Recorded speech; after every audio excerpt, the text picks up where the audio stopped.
أعمالنا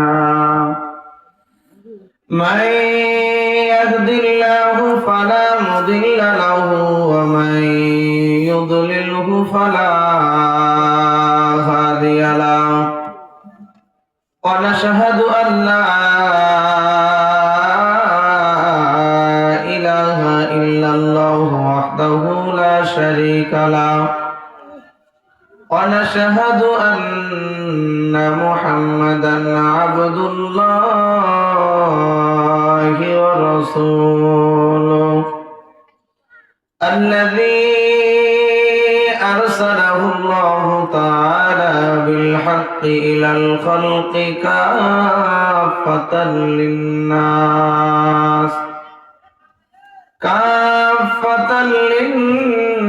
إلى الخلق بشيرا ونذيرا وداعيا إلى الله بإذنه وسراجا منيرا أما بعد আমার সাথে জবান খুলে সবাই পড়েন আউযু বিল্লাহি মিনাশ শাইতানির রাজীম বিসমিল্লাহির রাহমানির রাহিম ফি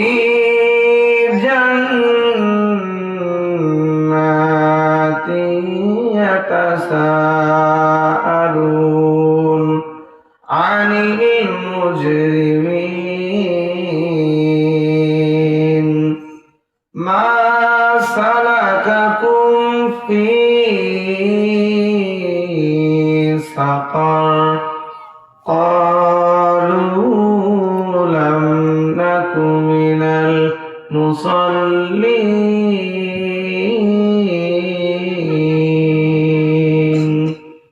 آمنت بالله صدق الله مولانا العظيم وقال رسول الله صلى الله عليه وآله وسلم أول ما يحاسب به العبد يوم القيامة الصلاة أو كما قال النبي عليه الصلاة والسلام اللهم صل على محمد وعلى آل محمد كما صليت على إبراهيم وعلى آل إبراهيم إنك حميد مجيد اللهم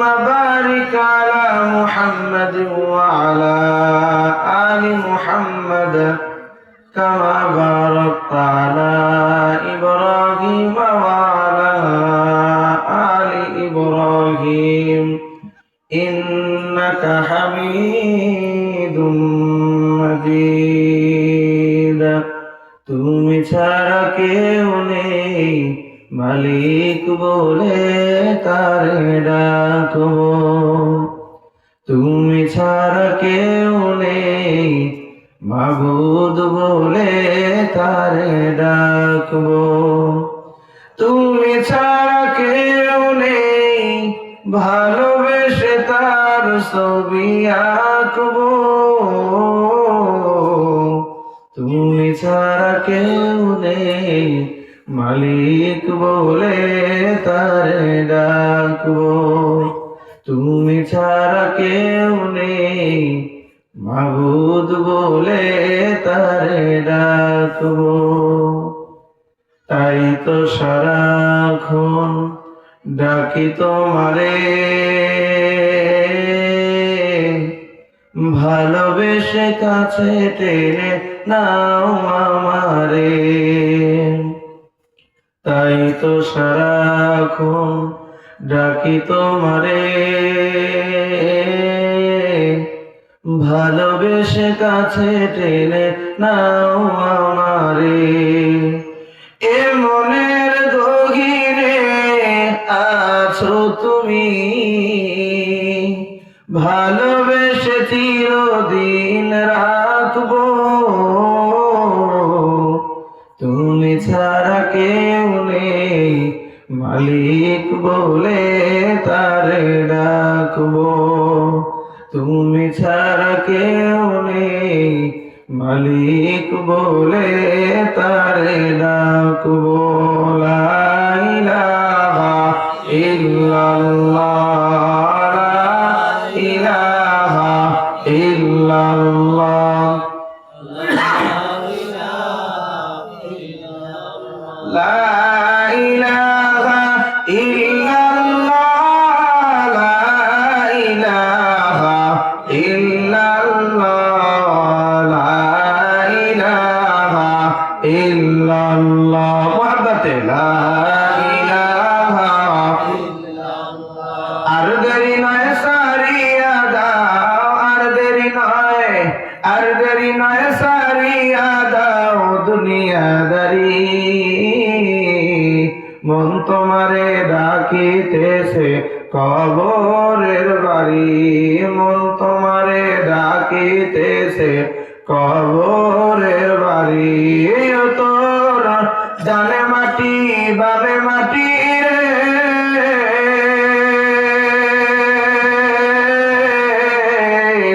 নিচেও মাটি, উপরেতে চাইয়া দেখো বাঁশের চাঙ্গারি, উপরেতে চাইয়া দেখো বাঁশের চাঙ্গারি। আর দেরি নয় সারিয়া দাও, আর দেরি নয়, আর দেরি নয় সারিয়া দাও দুনিয়াদারি, মন তোমারে ডাকিতেছে কবরের বাড়ি, মন তোমারে ডাকিতেছে কবরের বাড়ি।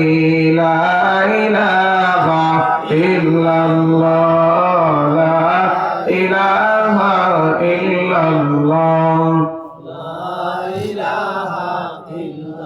এই কালে মার বন্ধ ভেলা কাজে লাগবে মরণ বেলা, এই কালে মার বন্ধ ভেলা কাজে লাগবে মরণ বেলা। অন্ধকার কবরে তোমার, অন্ধকার কবরে তোমার থাকিতে হইবে একেলা, লা ইলাহা ইল্লাল্লাহ, লা ইলাহা লা ইলাহা ইল্লাল্লাহ মুহাম্মাদুর রাসূলুল্লাহ। মুহাব্বতে সবাই করি সাল্লাল্লাহু আলাইহি ওয়াসাল্লাম। অধ্যকার খাসতর বলরামপুর কেন্দ্রীয় জামে মসজিদ কর্তৃক আয়োজিত আজকের জান্নাতের বাগানের জনাব সদর সম্মানিত সভাপতি মুআজ্জাজ উলামা হযরত, আমার সামনে উপবিষ্ট দিন প্রিয় ইসলাম প্রিয় যুবক ভাইরা, মুরব্বী বাবাজিরা, স্নেহের কচিকাচারা, পর্দার অন্তরালের সর্বগুণে গুণান্বিত শ্রদ্ধা আমার মা এবং বোনেরা, বিশ্ব প্রতিপালকের দরবারে আলিশানের শুকরগুজার হচ্ছি যে মহান রব্বুল আলামিন আমাদেরকে অত্র এলাকার শত শত মানুষের মধ্য থেকে যাচাই বাছাই করে মনোনীত করে জান্নাতের বাগানে কিছু সময় বসবার জন্য কবুল করলেন। এজন্য মালিকের শুকরিয়া আদায় করছি। জবান খুলে সবাই করি আলহামদুলিল্লাহ। লক্ষ কোটি দরুদ ও সালাম সাইয়্যিদুল মুরসালিন খাতামুন নবিয়্যিন রাহমাতুল লিল আলামিন মুহাম্মদ আরবি মুহাম্মদুর রাসূলুল্লাহ সাল্লাল্লাহু আলাইহি ওয়াসাল্লাম। সম্মানিত হাজিরিন, এই মজলিসটা বড় দামি মজলিস।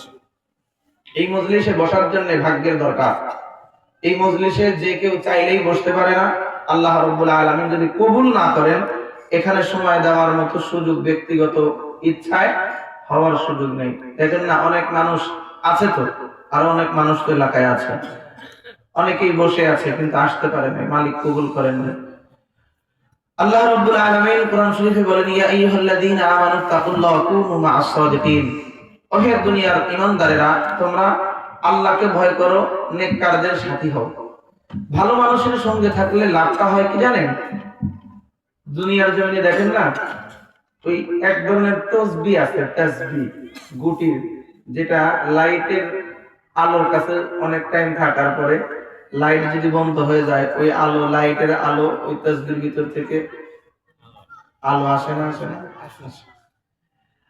দুনিয়ার কোন মানুষ যদি, এই যে কনকনে শীত চলে গেল, এখন শীতের তাপ একটু তুলনামূলক কয়েকদিন আগের থেকে কম, কি বলেন, একটু কম।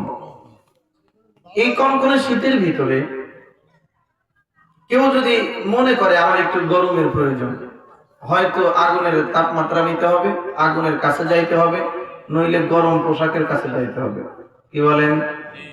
গরম আসতেছে, কেউ যদি চায় এই কাঠফাটা গরমের ভিতরে, চর অঞ্চলে এমনি রৌদ্রের প্রবাহ, রৌদ্রের প্রকোপ বেশি হয়, কি বলেন, বেশি না বেশি? হ্যাঁ, বেশি। ওই সময় যদি কেউ একজন মনে করে একটু ঠান্ডা অনুভূতির দরকার, তাকে হয়তো ঠান্ডা পানির কাছে যাইতে হবে, নইলে বরফখণ্ডের কাছে যাইতে হবে। বরফখণ্ডের কাছে, এমনকি যদি কেউ ফ্রিজের সামনেও দাঁড়ায়, ফ্রিজ ডিপ খুলে একটু যদি দাঁড়ানো যায়, দেখবেন বরফের ঠান্ডা গায়ের ভিতরে লাগে, কি গন? দুনিয়ার মানুষ গরমের জন্য যদি আগুনের কাছে যায়, ঠান্ডার জন্য যদি বরফের কাছে যাইতে হয়, মানুষকে ভালো মানুষ হওয়ার জন্য ভালো পরিবেশে যাওয়া দরকার আছে না নাই? ইমানদার হওয়ার জন্য ইমানওয়ালাদের পরিবেশে সময় দেওয়া দরকার। ইমানওয়ালাদের পরিবেশে যদি কেউ থাকে, আল্লাহ রাব্বুল আলামিন ওই গুনাহগারও যদি বান্দা হয়, গুনাহগারকে এক সময় ঈমানের নূর আল্লাহ দান করেন। সুবহানাল্লাহ। আল্লামা শেখ সাদী রহমাতুল্লাহি আলাইহি, পারস্য কবিকুল সম্রাট শেখ সাদী রহমাতুল্লাহি আলাইহি গোসলখানায় ঢুকছেন। গোসলখানায় ঢুকে উনি লক্ষ্য করলেন যে ফুলের ঘ্রাণ আসতেছে গোসলখানার ভিতর থেকে। এখন তো উন্নত এই জামানায় বাথরুমের ভিতরে এক ধরনের সুগন্ধি কিনতে পাওয়া যায়, যেটা বাথরুমের ভিতরে রাখলেই বাথরুম সুগন্ধ হয়, কি কর? বাথরুমের ভিতরে ওর প্যাকেট খুলে যদি ঝুলায় রাখেন, তাই বাথরুম সুগন্ধে ভরে যায়। তো এক সময় তো এত উন্নত ব্যবস্থাপনা ছিল না। শেখ সাদী রহমাতুল্লাহ আলাইহি যেখানে গেছেন, ওইখানে তো আর সুগন্ধি ঝুলানোর কোনো সুযোগ নাই। তো শেখ সাদী রহমাতুল্লাহি আলাইহি ফুলের ঘ্রাণ পাইতেছেন নাকের ভিতরে। উনি ভালো করেই জানেন আশেপাশে ফুলের গাছ নাই, তবে ফুলের ঘ্রাণ তো আসতেছে। তালাশ করলেন, অতিরিক্ত এক টুকরা মাটির চাকা পেলেন, মাটির ঢেল পড়ে আছে, এটা অতিরিক্ত এক টুকরা মাটির চাকা। এই মাটির টুকরাকে হাতে নিয়ে নাকে শুকে দেখলেন যে এখান থেকেই তো সুন্দর ঘ্রাণ আসতেছে। উনি যেহেতু কবি, দেখবেন যে যেটার উপরে চর্চা করে, কোন একদিকে দৃষ্টি করলেই তার ওই অভিজ্ঞতার আলোকে ওই বিষয় মাথার মধ্যে ঢুকে যায়। আমার পাশে যিনি বসে আছেন, উনি একজন অ্যাডভোকেট, হ্যাঁ, কি বলেন, আপনাদের এলাকার সন্তান। উনি যদি কোন জায়গা দিয়ে যায়, ওনার মাথায় ওইটাই ঘুরবে, ওটাই আসবে। কোন জিনিসের উপরে দৃষ্টি রাখলে উনি যেই জিনিস চর্চা করেন, আইন কানুনের বিষয় ওনার মাথায় ঢুকে যাবে, কথা ঠিক? যে যেই বিষয় নিয়ে চর্চা করে, কোন দিকে তাকাইলে তার ওই মাইন্ডই কাজ করে। শেখ সাদী রহমাতুল্লাহি আলাইহি মাটির চাকা শুকে দেখেন, হ্যাঁ, এখান থেকেই তো ফুলের ঘ্রাণ আসে। উনি যেহেতু কবি, তার কবিতা মনে হয়ে গেছে, কবিতা দিয়ে মাটির চাকাকে প্রশ্ন করে গুলিস্তা কিতাবের ভিতরে আসছে। আল্লামা শেখ সাদী মাটির চাকাকে প্রশ্ন করেন, গুলে খুশবু এদর হাম্মামে রুজে রসি দস দস্তে মাহবুবে বাদস্তাম বাদু গুফতাম কে মিশকে আবিরি কে আজবুয়ে দিলাভিজে তুমস্তাম বাগুফতাম গুলে নাচি জাবুদাম ফলেকিন মুদ্দতে বাগুল নশিস্তাম জামালে হাম নশিদরমান আসরকার অগর নামান হুমা খাকাম কে হাসতাম। একদাস নামাগারে বসিয়া হেরিল মাটির ঢিলা, হাতে নিয়ে দেখিলাম সেথায় রয়েছে সুবাস মেলা। কহিলাম তুমি কস্তুরী নাকি নাকি আতর দান, তোমার গায়েতে সুবাসে ভরা, ওগো তুমি কি গুলিস্তান। কহিল আমি কস্তুরী না তো আতর দান, আমি অতি নিচু মাটি, ফুলের সাথে থাকিয়া তাহার সুবাসে হইলাম খাঁটি। সহবতে সলে তোরা সলেহ কুনার, সহবতে তলে তোরা তলে কুনার। আল্লামা শেখ সাদী রহমাতুল্লাহি আলাইহি গোসলখানায় ঢুকে যখন মাটির চাকার ভিতর থেকে ফুলের ঘ্রাণ পাইলেন, উনি যেহেতু কবিতা দিয়ে প্রশ্ন করে, তুমি কি মেশক আম্বর নাকি তুমি কোনো আতরদানি? তোমার ভিতর থেকে এত সুন্দর ফুলের ঘ্রাণ আসতেছে, তুমি কি কোনো ফুলদানি নাকি আতরদানি নাকি তুমি কোনো মেশক আম্বর? আল্লাহ রাব্বুল আলামিন হয়তো মাটির চাকাকে জবান খুলে দিয়েছিলেন।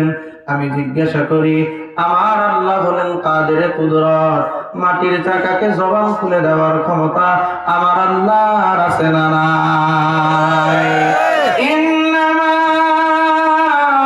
আমরুহু ইযা আরাদা শাইআন আইয়াকুলা লাহু কুন ফায়াকুন।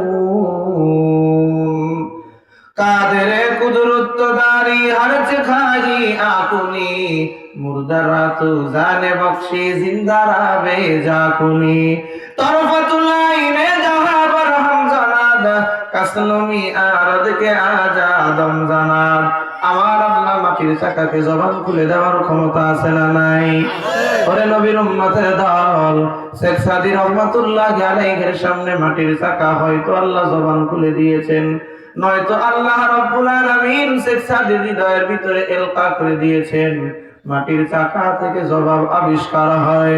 আল্লামা শেখ সাদী রহমাতুল্লাহি আলাইহি বুঝতে পারেন, শুনতে পারেন, মাটির চাকা থেকে জবাব হয়, আমি কোনো মেশক আম্বর নয়, আমি কোনো আতরদানি নয়, ফুলদানিও নয়, আমি সামান্য মাটি, অল্প কিছুদিন ফুলের গাছের গোড়ায় অবস্থান করেছিলাম। অল্প সামান্য কিছুদিন ফুলের গাছের গোড়ায় অবস্থান করার কারণে আল্লাহ রাব্বুল আলামিন ফুলের ঘ্রাণ দিয়ে আমি মাটিকে ধন্য করে দিয়েছেন। সুবহানাল্লাহ।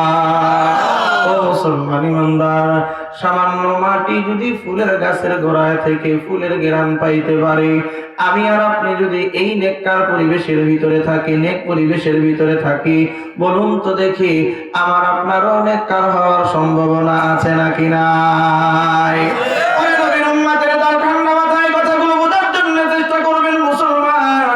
আগামীকালকে আর এই পরিবেশ থাকবে না, এই পরিবেশে কথা বলার সুযোগ থাকবে না। আগামীকাল এই সময় হয়তো আমি আর আপনি ঘুমের ভিতরে থাকবো, আপনি আপনার ঘরে। এইখানে আর এত সুন্দর পরিবেশ হবে না রে মুসলমান। ঠান্ডা মাথায় দিলের কানটায় দিকে লাগাইয়া দিয়া দিলটা নরম করে দিয়ে দেখেন কিছু দিলে বুঝ ঢুকাইতে পারেন কিনা, দেখেন নিজের জীবনের কিছু পাথেও হয় কিনা রে মুসলমান। আমার আল্লাহ রাব্বুল আলামিন তো নেককারদের সহবতে রাখিয়া, ফুলের সহবতে থাকিয়া মাটিকেও ফুলের ঘ্রাণ দেয়। আমার নবী বয়ান করেন যে উম্মতের দল, তোমরা যদি দুনিয়ার জমিনে চলতে পথে জান্নাতের বাগান কোথাও পেয়ে যাও, তাহলে সেটাই একটু সময় দিবা। সাহাবায়ে কেরাম প্রশ্ন করেন, ওগো আল্লাহর নবী, দুনিয়ার জমিনে জান্নাতের বাগান পাবো কোথায়? নবীজি বয়ান করেন, সাহাবীরা, দুনিয়ার জমিনে যখন দেখবা আমার কিছু উম্মত একত্র হয়ে গেছে, আমি নবীর কথা আর আমার আল্লাহর নাজিল করা কথাগুলো বান্দারা আলোচনা করতেছে, আমার উম্মতের আলোচনা করতেছে, বুঝে নিবা আল্লাহ রাব্বুল আলামিন ওই জায়গাটাকে জান্নাতের বাগান হিসেবে ঘোষণা করেছেন। নবীজি বয়ান করেন, উম্মতের দল, যখন কোন মানুষ, কয়েকজন মানুষ মিলে যখন আল্লাহর জিকিরের জন্য একত্র হয়ে যায়, জানো ওই জায়গার কত দাম। আল্লাহ রাব্বুল আলামিন আসমান থেকে কোটি কোটি রহমতের ফেরেশতা নাজিল করে দেন। ওই জায়গায় যারা বসে বসে গল্প করতেছে, দিনের আলোচনা করতেছে, ওই জায়গাটাকে রহমতের ফেরেশতা বেষ্টনী দিয়া দেয়। শুধু হাতে হাত রেখে, কাঁধে কাঁধে রেখে নয় রে মুমিন, একজনের কাঁধের উপরে আরেকজন উঠে উঠে আসমান পর্যন্ত একটা প্রাচীর তৈরি হয়ে যায়। আল্লাহ রাব্বুল আলামিন সকিনা নামক বিশেষ এক রহমত এখানে নাযিল করতে থাকে। মাজমা যখন খতম হয়ে যায়, ফেরেশতারা আল্লাহর কাছে হাজিরা দেয়। আল্লাহ রাব্বুল আলামিন আগেও জানেন, পরেও জানেন, সবকিছু জানেন। এরপরেও জিজ্ঞাসা করেন, ফেরেশতার দল কোথায় গিয়েছিলে তোমরা, কোত্থেকে আসতেছো? ফেরেশতারা উত্তর করে, আল্লাহ অমুক এলাকার ভিতরে আপনার কিছু আশিক বান্দা আর বান্দীগুলো একত্র হয়ে গেছে তোমার বরত্ব নিয়ে আলোচনা করার জন্য, তোমার নবীর রিসালাত নিয়ে আলোচনা করার জন্য। ওই মানুষগুলো একত্র হয়ে তোমার কথা কয়, তোমার হাবিবের কথা কয়। আল্লাহ রাব্বুল আলামিন ফেরেশতাদেরকে জিজ্ঞাসা করে, ফেরেশতারা তারা কি চায়, কি উদ্দেশ্যে তারা বসে গেছে? ফেরেশতারা উত্তর করে, আল্লাহ আপনার বান্দারা জাহান্নাম থেকে বাঁচার জন্য দরখাস্ত পেশ করে। আল্লাহ ডাক দিয়ে কয়, ফেরেশতারা রে, আমার বান্দা আর বান্দীগুলো কি এক নজরের জন্যও জাহান্নামকে কোনদিন দেখেছে নাকি? ফেরেশতা কয়, আল্লাহ আপনার বান্দারা জিন্দেগিতেও একটা নজর, এক সেকেন্ডের, কোয়ার্টার সেকেন্ডের জন্যও আপনার বান্দারা কখনোই জাহান্নামকে দেখে নাই। আল্লাহ বলেন, ফেরেশতারা আমার বান্দারা যদি জাহান্নাম দেখতো তাইলে কি করতে পারে, কি হতে পারতো? আল্লাহর ফেরেশতারা জবাব দেয়, আল্লাহ জাহান্নাম যদি একটা বারের জন্য দেখতো, নেক পরিবেশ ছাড়তো না, দুনিয়ার পরিবেশে আরো মিশতো না। আল্লাহ আবার প্রশ্ন করে, তারা কি চায়? বলে জান্নাত লাভের জন্য আশা করি। আল্লাহ রাব্বুল আলামিন প্রশ্ন করে, ফেরেশতার দল আমার বান্দারা কি একটা সেকেন্ডের জন্য জান্নাতের নিয়ামত দেখেছে নাকি? ফেরেশতারা কয়, আল্লাহ আপনার বান্দারা জান্নাত তো দেখে নাই, কল্পনাও তো এত সুন্দর কোনদিন কল্পনাও করে নাই। আপনার বান্দারা যদি একটা বারের জন্য, একটা সেকেন্ডের জন্য জান্নাতকে দেখতো, জিন্দেগিতে আর এই পরিবেশ ছাড়া দুনিয়ার কোনো পরিবেশে মিশতো না। আল্লাহ বলেন, বা ফেরেশতারা আমার বান্দারা এই মুহূর্তে কি চায়? ফেরেশতা উত্তর করে, আল্লাহ এই মুহূর্তে আপনার বান্দারা জীবনের গুনাহগুলো মাফ চায়। আল্লাহ বলেন, ফেরেশতারা সাক্ষী থাক, আমি আল্লাহ এই মুহূর্তে ওই বান্দা বান্দীগুলোর জীবনের শত অন্যায়, হাজার অন্যায়, সহস্র অন্যায় থাকলেও আমি আল্লাহ মাফ করে দিলাম। কোন সুবহানাল্লাহ। ফেরেশতারা ডাক দিয়ে কয়, আল্লাহ ওই মানুষগুলোর ভিতরে এমন একজন বক্তার রয়ে গেছে, জীবনের অধিকাংশ সময় তো তোমার নাফরমানি করেছি, দুনিয়ার যত জঘন্য আর নগণ্য অপরাধ আছে সব অপরাধ আপনার বান্দা করেছি, ওই বান্দাকেও কি মাফ করে দিলেন নাকি? মদিনার নবী ডাক দিয়ে কয়, রে উম্মতের দল, আল্লাহ রাব্বুল আলামিন ফেরেশতাদেরকে বলেন, ফেরেশতারা আমার বান্দা যারা বসেছে তারা সবাই তো নেককার, আমার নেককার বান্দাদের ভিড়ের ভিতরে একজন বদকার রয়ে গেছে, আমি আল্লাহ বদকার কেউ নেককার হিসেবে এই মুহূর্তে কবুল করে নিলাম। চিৎকার করে বলা যাবে কি সুবহানাল্লাহ? মুসলমান ইমানদার, কোন কৃষক যখন ধান বিক্রি করতে যায় দেখবেন 2.5 মনের এক বস্তার ভিতরে কি যা আছে একটাও কি চিটা নাই? কি বলেন? 2-4টা চিটা আছে, থাকতে পারে। 2.5 মনের ভিতরে এক কোয়াও হইলেও চিটা থাকতে পারে। আমি আপনাদেরকে জিজ্ঞাসা করতে চাই, মুসলমান কোন ব্যাপারী যখন আপনার 2.5 মন বস্তা যখন দাড়ির উপরে উঠায় দিছে, ওই ব্যাপারে কিন্তু কখনো এই হিসাব করে না, মুসলমান তোমার এই 2.5 মন ধানের ভিতরে এক কোয়া চিটা থাকলেও থাকতে পারে, সম্ভব বলে এমন সম্ভাবনা আছে, তাইলে ওই এক কোয়ার দাম তুমি কম নাও, এমন কথা বলে নাকি? দুনিয়ার মানুষ যদি 2.5 মন ধান কিনতে গিয়া যদি এক কোয়া চিটার দামে ধানের দাম এক হয়ে যায়, আমার আল্লাহ 10 জন নেককারের ভিতরে, 100 জন নেককারের ভিতরে 1-2 জন বদকারও যদি বসে যায়, আমার আল্লাহ কবুল করতে পারেন কিনা? ও মুসলমান ইমানদার, এজন্যই মদিনার নবী ডাক দিয়ে কয়, রে উম্মতের দল, ভালো মানুষের সঙ্গে থাকলে ভালো হওয়া যায়, আমার মা ছোটবেলায় একটা শ্লোক বলতো, চন্দন গাছের নিচে থাকলে চন্দনের বাতাস লাগে, সরা গাছের নিচে থাকলে সরার বাতাস লাগে। কথা ঠিক না বেঠিক? ওরে ভাই, দুনিয়ার কোন মানুষ যদি একজন নামাজিকে বন্ধু বানায়, নামাজিকে যখন বন্ধু বানায়, একদিন দুই দিন বন্ধু নামাজের কথা কয়, কইতে কইতে দেখবেন এমন একটা সময় এসে যায় আল্লাহ রাব্বুল আলামিন বেনামাজি বন্ধুকেও নামাজি বানায় দেয়। ইমাম আবু হানিফা রাহমাতুল্লাহি আলাইহি তেনার দরবারে একজন হাজির হয়ে গেছে, আল্লাহর বান্দা হাজির হয়ে গেছে, তবে গুনাহগার, গুনার কোনো অন্ত নাই। দুনিয়ার জমিনে যত রকমের অন্যায় আছে বান্দা করে, বান্দা জিনার অপরাধ আমলনামার ভিতরে আছে, মদ খাওয়ার, মদ পান করার অপরাধ বান্দার আমলনামার ভিতরে আছে। এই বান্দা যে মদখোর, এমন কোন মানুষ নাই যে এই বান্দাকে চেনে না, মদখোর হিসেবেই চেনে। হযরতে আবু হানিফা রাহমাতুল্লাহি আলাইহির দরবারে হাজির হয়ে গেছে, ডাক দিয়ে কয়, হুজুর, আমি আপনার সঙ্গে বন্ধুত্ব করতে চাই। হুজুর, আমি আপনার দরবারে আসবো, যাব, বন্ধুত্বমূলক এক আচরণ কি আপনি আমার সাথে করবেন? আল্লাহর ওলি আবু হানিফা রাহমাতুল্লাহি আলাইহি হলো কলবওয়ালা, দিলের চক্ষু খোলা একজন মানুষ। আবু হানিফা রাহমাতুল্লাহি আলাইহি ওর চেহারার দিকে তাকাইয়া ওর গুনাহগুলো দেখতে পায়, গুনার দিকে আসক্তি এক অবস্থাও তার দিলের ভিতরে দেখতে পায়। আবু হানিফা তো ওই মানুষটার নাম যেই মানুষটা ওযু করতেছে। কোন মানুষ ওযু করলে ওযুর সঙ্গে গুনাহ ধুয়ে যায়, হাতের গুনাহ ধুয়ে যায়। আল্লাহর রাসূলের হাদিস, বান্দা যখন ওযু করে বান্দার হাতের গুনাহগুলো ঝরে ঝরে পড়ে যায়, বান্দা যখন কুলি করে বান্দার জবানের গুনাহগুলো ধুয়ে ধুয়ে পড়ে যায়, বান্দা যখন মুখ ধৌত করে চোখের গুনাহগুলো এমনটি ঝরে ঝরে পড়ে যায়, বান্দা যখন পা ধৌত করে, রে মুসলমান, পায়ের দ্বারা যত অন্যায় আছে বান্দার সকল অন্যায়গুলো আল্লাহ ওযুর পানির সঙ্গে ধুয়ে দেয়। এটা হলো পয়গম্বরের হাদিস। ইমাম আবু হানিফা রাহমাতুল্লাহি আলাইহি এমন এক আধ্যাত্মিক সম্রাটের নাম, যেই বান্দা অন্য বান্দার গুনাহগুলো ধুয়ে যাইতেছে, আবু হানিফা খালি চোখে ওযুর পানির সঙ্গে গুনাহগুলো দেখতে পায়। সুবহানাল্লাহ। আবু হানিফা রাহমাতুল্লাহি আলাইহি চেহারার দিকে তাকাইয়া তার গুনাহগুলো দেখতে পায়, তার দিলের অবস্থাটাও আবু হানিফা দেখে। গুনার দিকে এক কঠিন আসক্তি, গুনার দিকে আসক্ত মানুষ। খারাপ লাগতেছে বাজান? ওটাও ঠিক করবেন না, ওটাও ঠিক করবেন না।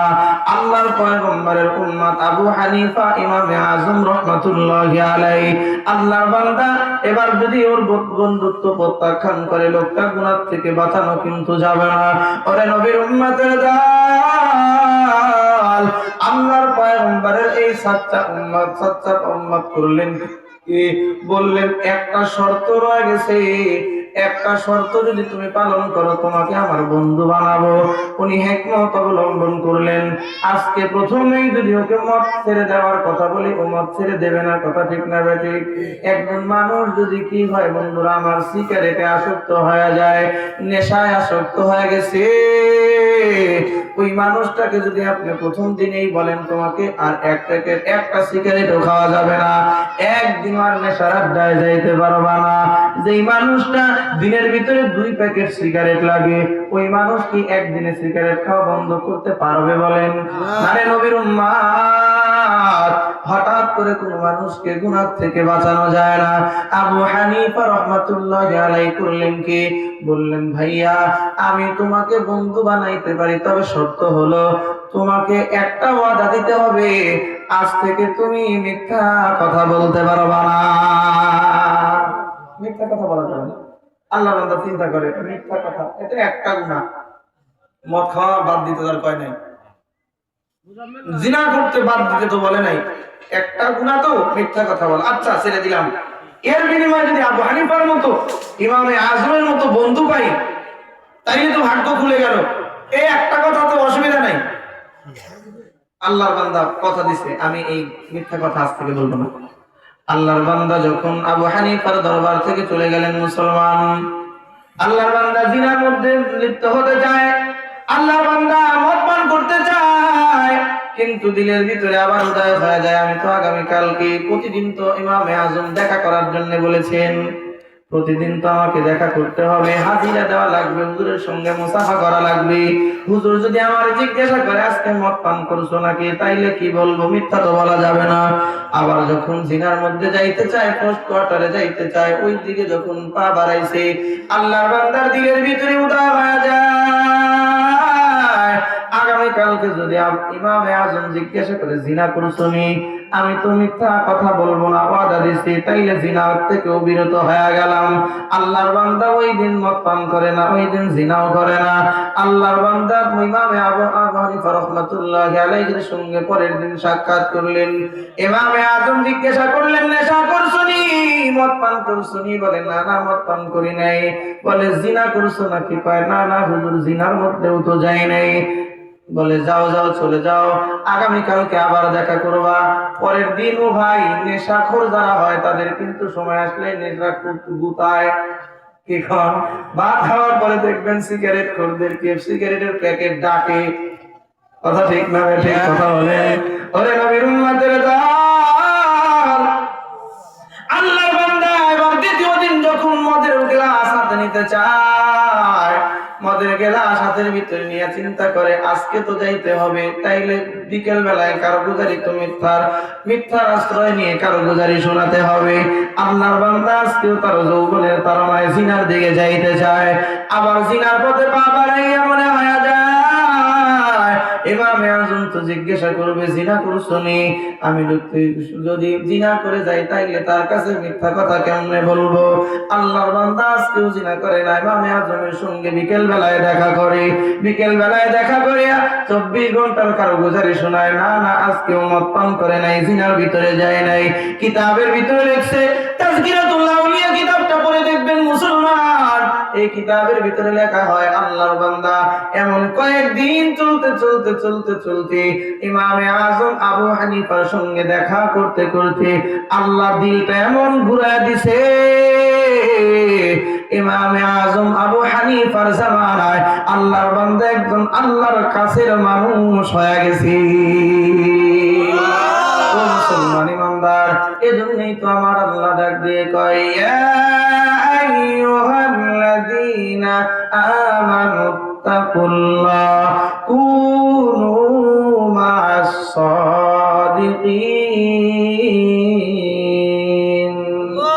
ও মুসলমান ইমানদার, আল্লাহ ডাক দিয়ে কয়, দুনিয়ার ইমানদারের দল, তোমরা দুনিয়ার ভিতরে আল্লাহকে ভয় করবা, তামাম গুনাহ থেকে বেঁচে থাকতে পারবা। আল্লাহকে ভয় করা, এই ভয়টা যদি হৃদয়ের ভিতরে গেঁথে রাখতে চাও, এই ভয়টা হৃদয়ের ভিতরে যদি আজীবন রাখতে চাও, তাইলে তোমাদের কাজ হলো তোমরা ভালো মানুষের সঙ্গে সম্পর্ক রাখবা, ভালো মানুষের বন্ধু হইবা। ওই মানুষটাকে জীবনের বন্ধু বানায় নাও যেই মানুষটা আল্লাহ রাব্বুল আলামিনের ভয় অন্তরের ভিতরে লুকায় রাখছে। ওরে নবীর উম্মতের দল, কথায় কথা মনে আসে না বলে পারি না, শুধু মানুষ ভালো মানুষের সঙ্গ পাইয়া মানুষ গুনাহগার মানুষ নেককার হয় না রে ভাই। জাহান্নামী মানুষগুলো জান্নাতে হয় না। আল্লাহর কালাম, আল্লাহর কোরআন খুলে দেখেন রে মুসলমান, ইমানদারদের সঙ্গ পাওয়ার কারণে, ইমানদারদের সঙ্গ নেওয়ার কারণে মানুষ তো ভালো হয়ে গেছে, এমনকি ইতর প্রাণী কুকুর মানুষের সঙ্গ পাওয়ার কারণে, সৎসঙ্গ পাওয়ার কারণে একজন কুকুরকে আল্লাহ রাব্বুল আলামিন জান্নাতি বলে ঘোষণা করেছে। কোরআন খুলে দেখেন, সূরা কাহফের তর্জমাটা মাত্র পড়ে দেখেন, তাফসীর পড়ার দরকার নাই, মাত্র সূরা কাহফের তর্জমাটা পড়ে দেখেন রে মুসলমান। কিতাবের ভিতরে, তাফসীরের কিতাবের ভিতরে মুফাসসিরিনে কেরাম ঘটনা লেখেন, আমি লম্বা ঘটনা বলতে চাই না। আল্লাহর পয়গম্বরের উপরে আল্লাহ কোরআন নাযিল করে বলেন, পয়গম্বর ঈমানের পথে চলার জন্য আদি জামানায়, ওই জামানায় কিছু মানুষ, কয়েকজন যুবক, নরমাল ফ্যামিলির নরমাল ছেলে পেলে নয় রে মুসলমান, বরং মন্ত্রীর সন্তান, মন্ত্রী, ভবিষ্যৎ মন্ত্রী যারা, রাজার ছেলে, মন্ত্রীর ছেলে, এমন শিক্ষিত এক সমাজ, এমন শিক্ষিত কয়েকজন যুবক। তাফসীরের কিতাবের ভিতরে কোরআন শরীফে সর্বোচ্চ 7 জনের কথা বলা হয়েছে। আল্লাহর বান্দারা যখন আল্লাহর পরিচয় খুঁজে পেয়েছে, আল্লাহর সৃষ্টি দেখে দেখে যখন আল্লাহর অস্তিত্বের খোঁজ পেয়ে যায়, আর এক আল্লাহর প্রতি ঈমান তারা গ্রহণ করেছে। তবে দুনিয়ার জমিনে নিয়ম হইল, দুনিয়াটা এরকম, আল্লাহ বলেন দুনিয়া হলো পরীক্ষার হল। দুনিয়ার কোন মানুষ ঈমান গ্রহণ করবে আর পরীক্ষার সম্মুখীন হবে না, এমনটি পশ্চিম কালেও হতে পারে না। আল্লাহ কোরআন শরীফের এক আয়াতে বলেন, আলিফ লাম মিম আহাসিবান নাসু আইয়ুতরাকু আইয়াকুলু আমান্না ওয়া হুম লা ইউফতানুন। আমার আল্লাহ ডাক দিয়ে বলেন, পয়গম্বর আপনি দুনিয়ার উম্মতদেরকে শোনায় দেন, দুনিয়ার মানুষ কি এই বিষয়ে ধারণা করে, এই কথার ধারণা করে যে তারা মুখে বলবে আমরা ঈমানদার, অথচ আমি আল্লাহ ঈমানদারদের পরীক্ষা না নিয়েই জান্নাত দেব। ও পয়গম্বর আপনি বলে দেন, যারা দুনিয়ার জমিনে ঈমানের দাবি করবে আমি আল্লাহ তাদেরকে অবশ্যই পরীক্ষার সম্মুখীন করব। দুনিয়াতে যারা ঈমানের দাবি করে আল্লাহ বলেন তাদেরকে অবশ্যই পরীক্ষা দেওয়া লাগবে। কি কি সাবজেক্ট পরীক্ষা হবে একটু পরে আসে। আল্লাহ রাব্বুল আলামিনের উপরে যখন ঈমান এনেছে 7 জন যুবক, প্রথমত 6 জন যুবক, এই 6 জন যুবক যখন আল্লাহর অস্তিত্ব পেয়ে গেছে, আল্লাহর প্রেমে যারা একবার পরে মুসলমান, দুনিয়ার ফাঁসি কাষ্ট তাদেরকে আর ঈমান থেকে দূরে সরাইতে পারে কি? আমরা তো বাংলার জমিনে এমন দেখেছি, আর ঈমানের উপরে ইস্তেকামত থেকে ফাঁসির কাস্টে ঝুলেছে, ঈমান বিক্রি করে নাই। শেষ পর্যন্ত আল্লাহর বান্দাগুলোকে, ঈমানদারদেরকে নাভিতে ইনজেকশন পুশ করে শহীদ করে দেওয়া হয়েছে। শহীদ হয়ে শাহাদাতে মৃত্যুবরণ করেছে, আল্লাহর জান্নাত কিনে নিয়েছে জীবন দ্বারা। এরপরেও মানুষগুলো ঈমান বিক্রি করে নাই, ঈমান বিক্রি করে নাই। এটা হলো ঈমানদার। যারা একবার ঈমানের স্বাদ পায়, ওই মানুষগুলো আর তামাম পৃথিবীর পরীক্ষা যত কঠিন থেকে কঠিনতর হোক না কেন, এই মানুষগুলো আল্লাহর প্রেমে যখন পড়ে যায় ওখান থেকে আর সরানো যায় না। এটাই ঈমান, এটাই ঈমানদারের হাকিকত, ঈমানের আসল পরিচয়। তো আল্লাহর বান্দারা এবার নরমাল ঘরের সাধারণ ছেলে হইলে হতো, কিন্তু মন্ত্রীর ছেলে মন্ত্রী বাবার নাক কাটা যাবে তো? দেশের সবাই অগ্নি পূজা মূর্তি পূজা করে, এরা আবার অদৃশ্য এক খোদার কথা কয়, আল্লাহ নামে এক খোদার কথা কয়। এ শুনলে এটা ভাইরাল হয়ে গেলে তো মন্ত্রী আর রাজার নাক কাটা যাবে। রাজার ছেলে সব প্রজাদেরকে রাজা হুকুম করে, বাধ্য করে, নিজের ছেলে অন্য খোদার ইবাদত করে। এ রাজা বাবা আর মন্ত্রী বাবার অসম্মানের বিষয় কিনা? এটা বড় কঠিন। এজন্য পরিবার থেকে প্রেসার দেওয়া হলো, ছেড়ে দাও, অদৃশ্য এক খোদার কথা কও, অদৃশ্য খোদার ইবাদত বন্ধ করো, আমরা যা করি তাই করো। বলে কোশ্চেন কালেও না, আল্লাহর পরিচয় পাইছি তো ওই রবকেই ভালোবাসি, ওই রবকে ভালোবাসি, ওই রবের প্রেমে পড়েছি। দুনিয়ার আর কিছু আমাদেরকে ওই রব থেকে দূরে সরাইতে পারবে না। আল্লাহর বান্দারা এবার যখন দেখলেন না কোনোভাবেই সম্ভব না, এলাকার মধ্যে দেশের মধ্যে বাস করাই যাবে না, শেষ পর্যন্ত রাতের অন্ধকারে 6 জন আল্লাহর বান্দারা মশওয়ারায় বসলেন, কি করা যায়। আল্লাহর বান্দারা শেষ পর্যন্ত মশওয়ারায় সিদ্ধান্ত নিলেন, এই এলাকার ভিতরে, এই দেশের ভিতরে আর থাকা যাবে না, বরং ঈমান নিয়ে যদি তোমরা বাঁচতে চাও এলাকা থেকে চলে যেতে হবে, এলাকা থেকে বিদায় হতে হবে, এই দেশ ছাড়তে হবে। কোথায় যাবা তোমরা, কোথায় যাইতে চাও? এক পর্যায়ে সিদ্ধান্ত গ্রহণ করেন মুসলমান, দুনিয়ার কোন লোকালয়ে যদি জায়গা না হয় তাইলে চলো যাই আমরা কোন পাহাড়ের গুহায় গিয়ে আশ্রয় গ্রহণ করি। এক পর্যায়ে সিদ্ধান্ত তাই করা হলো রে মুসলমান। আল্লাহর বান্দারা, মন্ত্রীর সন্তান, মন্ত্রীরা ছোট্ট একটা পোটলা হাতের ভিতরে লইয়া রওনা করেছেন। আল্লাহর বান্দারা পথ চলতে নিজেদের রাজ্যের এরিয়া পার হয়ে গেছে। দেহের মধ্যে দামি পোশাক রয়ে গেছে। ওরে নবীর উম্মতের দল, আল্লাহর প্রেমে যারা আল্লাহর প্রেমে প্রেমের প্রেমিক যারা হয় এদের দেহের মধ্যে দামি পোশাকের দরকার হয় না। আল্লাহর প্রেম যারা পেয়ে যায়, আল্লাহর ভালোবাসা যারা পেয়ে যায়, ওই মানুষগুলো দুনিয়ার সম্পদের দিকে আর তাকানোর টাইম নাই। দুনিয়ার সৌন্দর্য তাদেরকে ধরে রাখতে পারে না মুসলমান। আল্লাহর বান্দারা যে শেষ পর্যন্ত সিদ্ধান্ত নিয়েছেন পাহাড়ের কোন গুহায় গিয়ে আশ্রয় নেবে, দেশের ভিতর থেকে যদি ছেঁড়া ফাটা পোশাক পরে রওনা হয় তাইলে মানুষ প্রশ্ন করবে। আল্লাহর বান্দারা 6 জন এজন্য দামি পোশাক পরে রওনা করেছে রাতের বেলায় চলতে চলতে যখন নিজেদের এলাকা নিজেদের রাজ্য পার হয়ে অন্য রাজ্যে চলে গেলেন, পূর্ব গগনে সূর্য উদয় হয়ে যায়, সূর্য বহুত উঁচু পর্যন্ত উঠে গেছে। আল্লাহর বান্দারা চলতে চলতে চলতে চলতে ক্লান্ত হয়ে গেছে, দেহের ভিতরে দামি পোশাক নাই, দেহের দামি পোশাক গুলো খুলে খুলে নরমাল ছেঁড়া ফাটা পোশাক আল্লাহর বান্দারা পরে ফেলেছি। এক পর্যায়ে তারা ক্লান্ত হয়ে যখন একটা জায়গার ভিতরে আশ্রয় নিতে যায়, একটা গাছের নিচে যখন আশ্রয় নিতেছে, ওরে নবীর উম্মতের দল, তাকায় দেখে অদূরে একজন রাখাল বকরি চড়ায়। রাখাল একবার তাদের চেহারার দিকে তাকায়, আবার তাদের পোশাকের দিকে একবার তাকায়।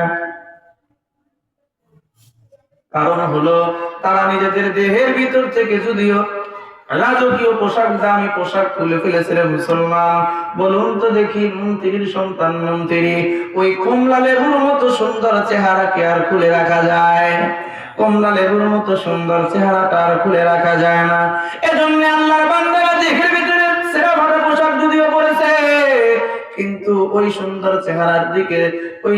চেহারার দিকে একজন তাকায়, যে যায় সেই সুন্দর চেহারার দিকে তাকায়। হঠাৎ করে এই 6 জন অনুভব করলেন বড় পিপাসিত আমরা, লম্বা রাস্তা আরাম করে করে যেহেতু আসছে, এই জন্য পিপাসা নিবারণ করবে। আশেপাশে এমন কোন জায়গা নেই, এমন পানি কোথাও পাওয়া যাবে না। তাকায় দেখে একজন রাখাল বকরি চড়াইতেছে। রাখালকে ডাক দেয়, রাখাল ভাই, আমরা বড় পিপাসিত, আমাদেরকে একটু বকরির দুগ্ধ দহন করে কি আমাদের একটু পিপাসা নিবারণ করা যায় না? ওরে নবীর উম্মতের দল, রাখাল মুস্কি হেসে ডাক দিয়ে বলে, ভাইয়া রে,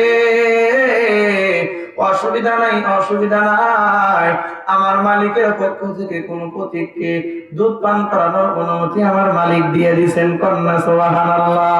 ওরে নবীর উম্মতের দল, এক পর্যায়ে রাখাল যখন বকরির দুগ্ধ দহন করিয়া 6 জনকে পিপাসা নিবারণ করে, আমি আপনাদেরকে জিজ্ঞাসা করি, এখন এই তৃষ্ণার্ত অবস্থায় যখন একজন পিপাসা নিবারণ করলো, এর সঙ্গে একটু সম্পর্ক দূরত্ব কমছে কিনা?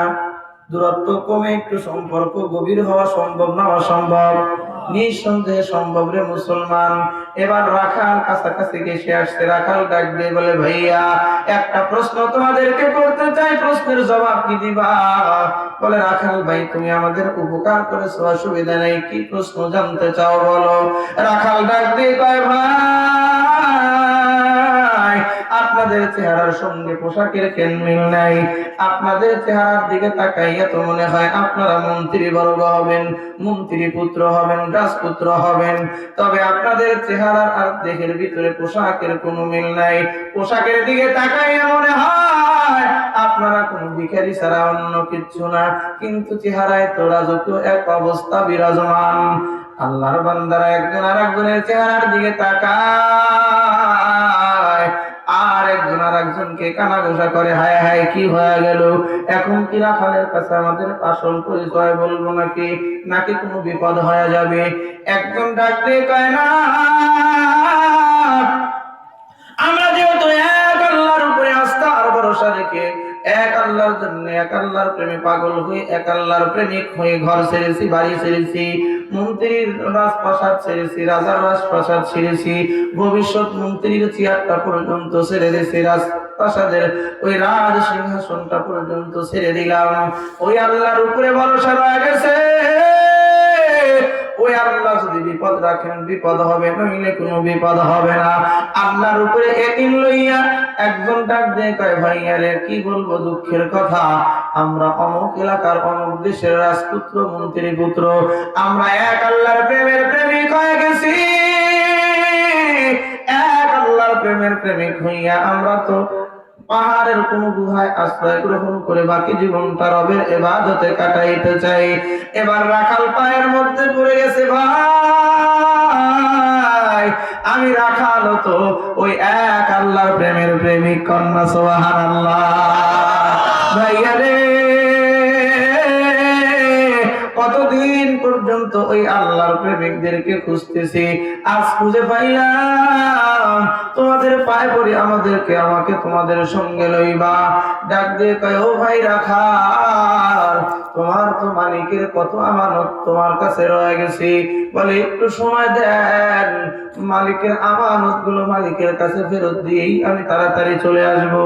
আল্লাহর বান্দা রাখাল মালিকের কাছে সমস্ত সম্পদ গুলো যখন জমা দেয় মুসলমান, এবার যখন পথ চলা শুরু করে দিছে, তাফসীর কিতাবের ভিতরে মুফাসসিরিনে কেরাম লেখেন, রাখালের বকরির পাল পাহারা দেওয়ার জন্য রাখাল একটা কুকুর লালন পালন করে। কুকুর হলো তার শিকারী।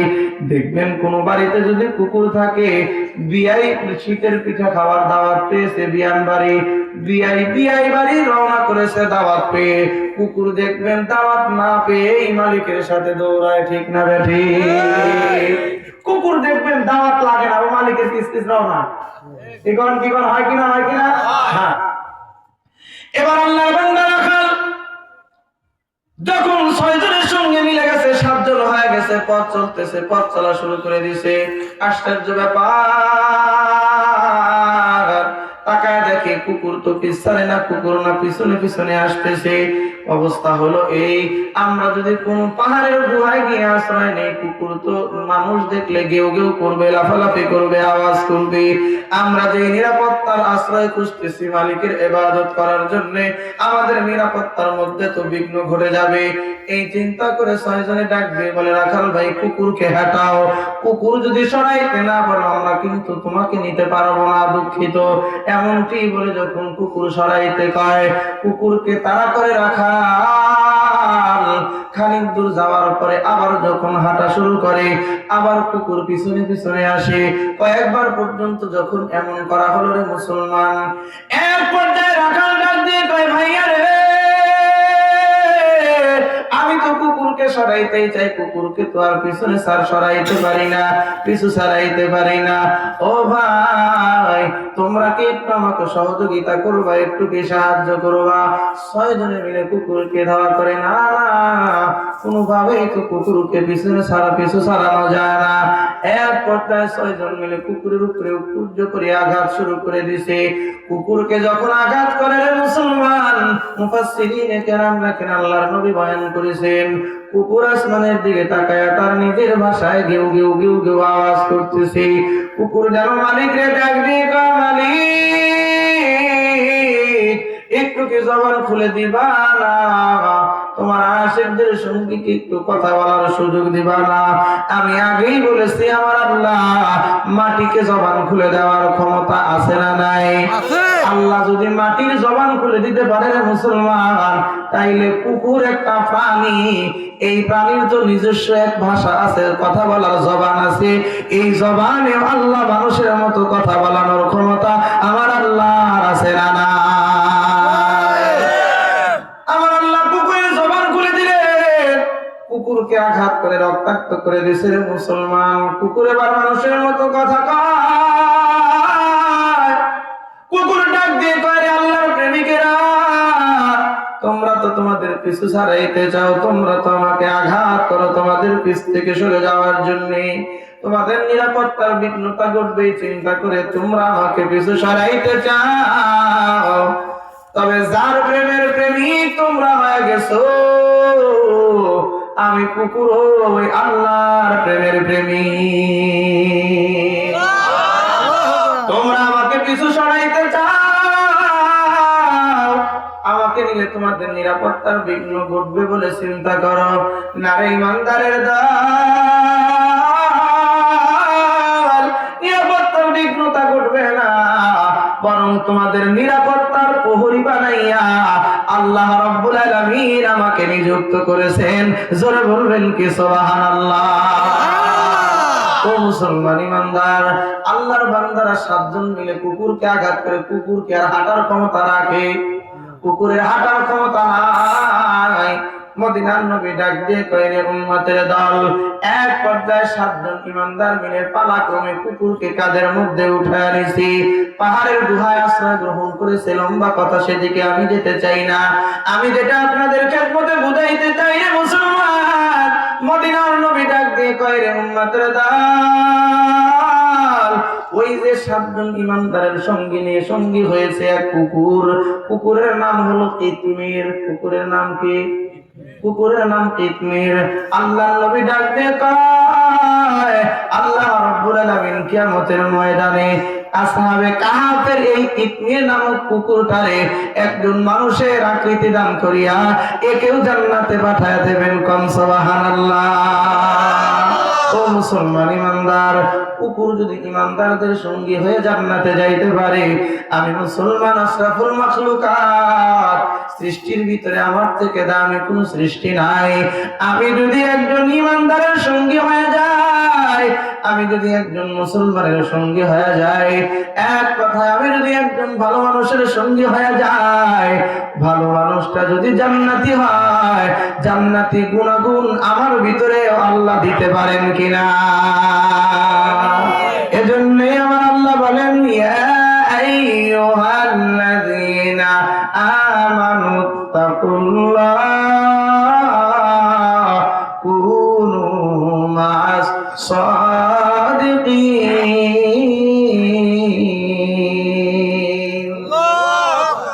আল্লাহ ডেকে বলেন, ইমানদারেরা তোমরা নেককারদের সাথী হও। নেককারদের সাথে হইলে কি হওয়া যাবে?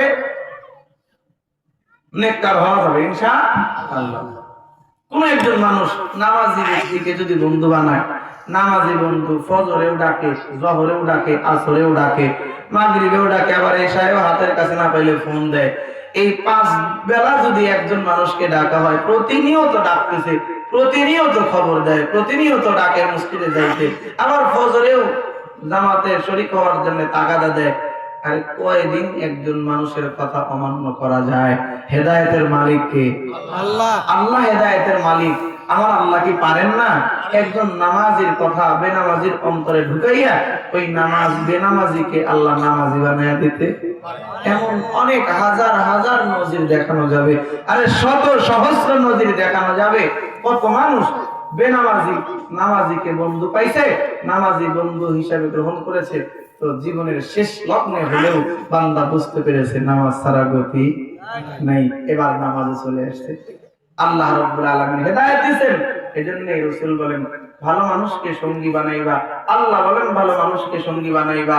নবীজি বলেন, নামাজিকে সঙ্গী বানাইবা, নেক মানুষকে সঙ্গী বানাইবা, আর নেককারদের সহবতে সহবতে কিছু কিছু সময় দিবা। দুনিয়ার ব্যস্ততা থাকবেই, দুনিয়ার ব্যস্ততা যাবে না, দুনিয়ার ব্যস্ততা কারোরই শেষ হবে না। দেখবেন মানুষ যত বৃদ্ধ হয়, মানুষ যত বৃদ্ধ হয়, মানুষের তত দুনিয়ার দিকে, দুনিয়ার চিন্তা তত বাড়ে। কি কোন? দুনিয়ার চিন্তা, দুনিয়া নিয়ে তত বেশি ফিকির করে, এই করো সেই করো, এইরকম নানান কথা কয়, বাচ্চাদেরকে সাজেশন দেয়, আর ছেলে মেয়েরা কয় এত কেয়ার করো, এত কথা কবে, কি কোন? কয় না, কয় না? একজন মুরব্বী ও অভিজ্ঞতার আলোকে কথা কয়, অথচ আমার মতো ছেলে ওই অভিজ্ঞতাকে বিদ্যাঙ্গুলি দেখায়। কি কোন? কথা ঠিক না বেঠিক? দেখবেন দুনিয়ার বাস্তব নিয়ম হলো এই, একটা ছোট বাচ্চা হয়েছে, ছোট বাচ্চা, এক বছর বয়স এখনো হয় নাই, 6-7 মাস 5 মাস বয়স, এই বাচ্চা অস্পষ্ট কিছু শব্দ উচ্চারণ করছে, অস্পষ্ট কিছু একটা মুখে বের হয়ে গেছে, ওটাকে আমরা অর্থবোধক একটা শব্দ বানাই, এই আব্বা কইছে, মা কইছে, দাদা কইছে। কি কোন? কথা ঠিক? একজন ছোট বাচ্চা অস্পষ্ট অনর্থক একটা শব্দ যদি জবান থেকে বের হয়, ওই জবানের অনর্থক শব্দটাকে আমরা অর্থবোধক বানায় নেই, কিছু একটা কইছে। কিন্তু একজন বৃদ্ধ বাবা, ওই বাবা দেখবেন অভিজ্ঞতার আলোকে কথা কয়, এরপরে ওই অভিজ্ঞতার সত্য কথাগুলো বাচ্চাগুলো, সন্তানেরা, আশেপাশের মানুষগুলো অনর্থক বানায় না। কথা ঠিক? হ্যাঁ, ওই মুরব্বী দেখবেন দুনিয়ার কথাই কয়। যারা দুনিয়ার জমিনে বেশি বেশি সময় দেয়, দুনিয়া নিয়ে যারা ব্যস্ত, আমি তো দেখেছি এমন মানুষ, আরে মরে যাইতেছে, কেউ পানি দিতেছে চামচে করে, কেউ এই দিচ্ছে ওই দিচ্ছে, দেখবেন ওই মানুষগুলো ওই মরে যাওয়ার সময়, এ গরু পাইতে দিছিস নাকি রে, এরকম হয় না হয় না? কথা বলেন, কথা বলেন। আরে দুনিয়া নিয়ে যে ব্যস্ত, মরতে সময় দুনিয়ার কথা কয়, ও মরতে সময় দুনিয়ার কথা কয়, কিন্তু আল্লাহ ওয়ালার কবর খাওয়াও দেখেছি, মৃত্যুবরণ করাও দেখেছি। আল্লাহর বান্দারা আল্লাহকে ডাকতে ডাকতে কালেমা পড়তে পড়তে বিদায় নেয়। কথা বলেন। পটিয়া মাদ্রাসার মুহতামিম মুফতি আজিজুল হক রহমাতুল্লাহি আলাইহি, আল্লাহর বান্দা কোন এক শুক্রবারে জুমার নামাজের আগে মাথার চুল সুন্দর করে সাইজ করছে, মোজ সাইজ করেছে, যা যা করার দরকার খুব কার্য সুন্দর করে করেছে, সুন্দর করে গোসল করেছে, পাগড়ি পরে যত রকমের সুন্দর মুসলমানি যত সাজ আছে আল্লাহর বান্দা সাজে। অন্য অন্য হুজুররা জিজ্ঞাসা করে, আপনি আজকে এত সাজুগুজু করতেছেন কেন? বলে, তোমরা যখন শ্বশুর বাড়ি যাও, তখন তো সেজে গুজেই যাও। আরে আমার তো মনে হইতেছে আজকে আমার মহান রবের সাথে আমার দেখা হয়ে যাবে, এজন্য আমার রবের সাথে যখন আমার দেখা হবে একটু স্মার্ট হয়ে যাওয়াটাই তো উত্তম। আল্লাহর বান্দারা পরবর্তীতে লিখেছেন ওনার জীবনী, আসরের নামাজের আগেই, জুমার নামাজের পর আসরের নামাজের আগেই আল্লাহর বান্দা ইন্তেকাল হয়ে গেছে। ইন্তেকালের সময় মুখের ভিতরে এক উজ্জ্বল হাসি, আর জবানে আল্লাহর রাসূলের প্রচার করা ওই কালেমা, যেই কালেমার ভিতরে আল্লাহ রাব্বুল আলামিন দুনিয়া আর আখিরাতের সার্বিক কল্যাণের চাবিকাঠি রেখে দিয়েছেন। লা ইলাহা ইল্লাল্লাহ মুহাম্মাদুর রাসূলুল্লাহ পড়তে পড়তে হাসতে হাসতে কবরে চলে গেছে। এ হলো দুনিয়াদার আর আল্লাহ ওয়ালা মানুষের ফারাক আর তফাৎ। এজন্য নামাজিকে আমরা বন্ধু বানাবো, আমরা নিজেরাও নামাজি হব, নামাজিকে বন্ধু বানাবো, পারবো না ইনশাআল্লাহ? আল্লাহর রাসূল সাল্লাল্লাহু আলাইহি ওয়াসাল্লামের উপরে আল্লাহ কোরআন নাযিল করে রব্বে কারীম বলেন, রাসূল আপনি বলে দেন, দুনিয়ার মানুষ আদম নবী থেকে নিয়ে কিয়ামতের সকাল পর্যন্ত যত মানুষ দুনিয়াতে আসছে, অধিক সংখ্যক মানুষ যাবে জাহান্নামে, অধিকাংশ মানুষ যাবে জাহান্নামে, সামান্য কিছু সংখ্যক মানুষ জান্নাতি হবে। তবে জান্নাতে যাওয়ার পরে জাহান্নামীদেরকে দেখতে পাবে। চোখের পাওয়ার যে বেড়ে গেছে, চোখের পাওয়ার তো বেড়ে গেছে, এখন তো জান্নাতের বারান্দায় বসে বসে ওই জাহান্নামের আগুনের ভিতরে কে পুড়তেছে দেখতে পায়। সুবহানাল্লাহ বলেন। আল্লাহকে দেখার পরে বান্দার চোখের পাওয়ার বেড়ে যাবে। কথায় কথা মনে আসে, আল্লাহর একজন পয়গম্বর হযরতে মূসা কালিমুল্লাহ, নাম শুনেন নাই? আল্লাহর পয়গম্বর মূসা আলাইহিস সালাতু ওয়াস সালাম আল্লাহর সঙ্গে তুর পাহাড়ে গিয়ে কথা কয়, আল্লাহকে ডাক দিয়ে কয়, আল্লাহ আমি আপনারে দেখতে চাই। আল্লাহ বলেন, মূসা দুনিয়ার চোখের ভিতরে আমি আল্লাহ আমাকে দেখার পাওয়ার সেটিং করি নাই, কারণ এই চোখের পাওয়ার কি পরিমাণ আছে আমার আল্লাহ জানেন কিনা। এই যে মোবাইল যারা আবিষ্কার করেছে, যে সমস্ত ইঞ্জিনিয়াররা মোবাইল আবিষ্কার করেছে রে মুসলমান, ওই মোবাইলের পাওয়ার কি পরিমাণ ওই ইঞ্জিনিয়ারের জানা আছে না নাই? মোবাইলের আবিষ্কার, যদি মোবাইল সম্পর্কে ধারণা থাকে মুসলমান, আমার আল্লাহ বলেন তামাম পৃথিবীর সমস্ত মানব নামক মোবাইলের আল্লাহ বলেন ইঞ্জিনিয়ার। ওই মোবাইলের ভিতরে কোন সেটিং এর কোন কি পরিমাণ পাওয়ার আমার আল্লাহর জানা আছে না নাই? এজন্য চোখের ভিতরে আল্লাহ দেখার পাওয়ার আল্লাহ দুনিয়ায় সেটিং করে নাই রে মুসলমান।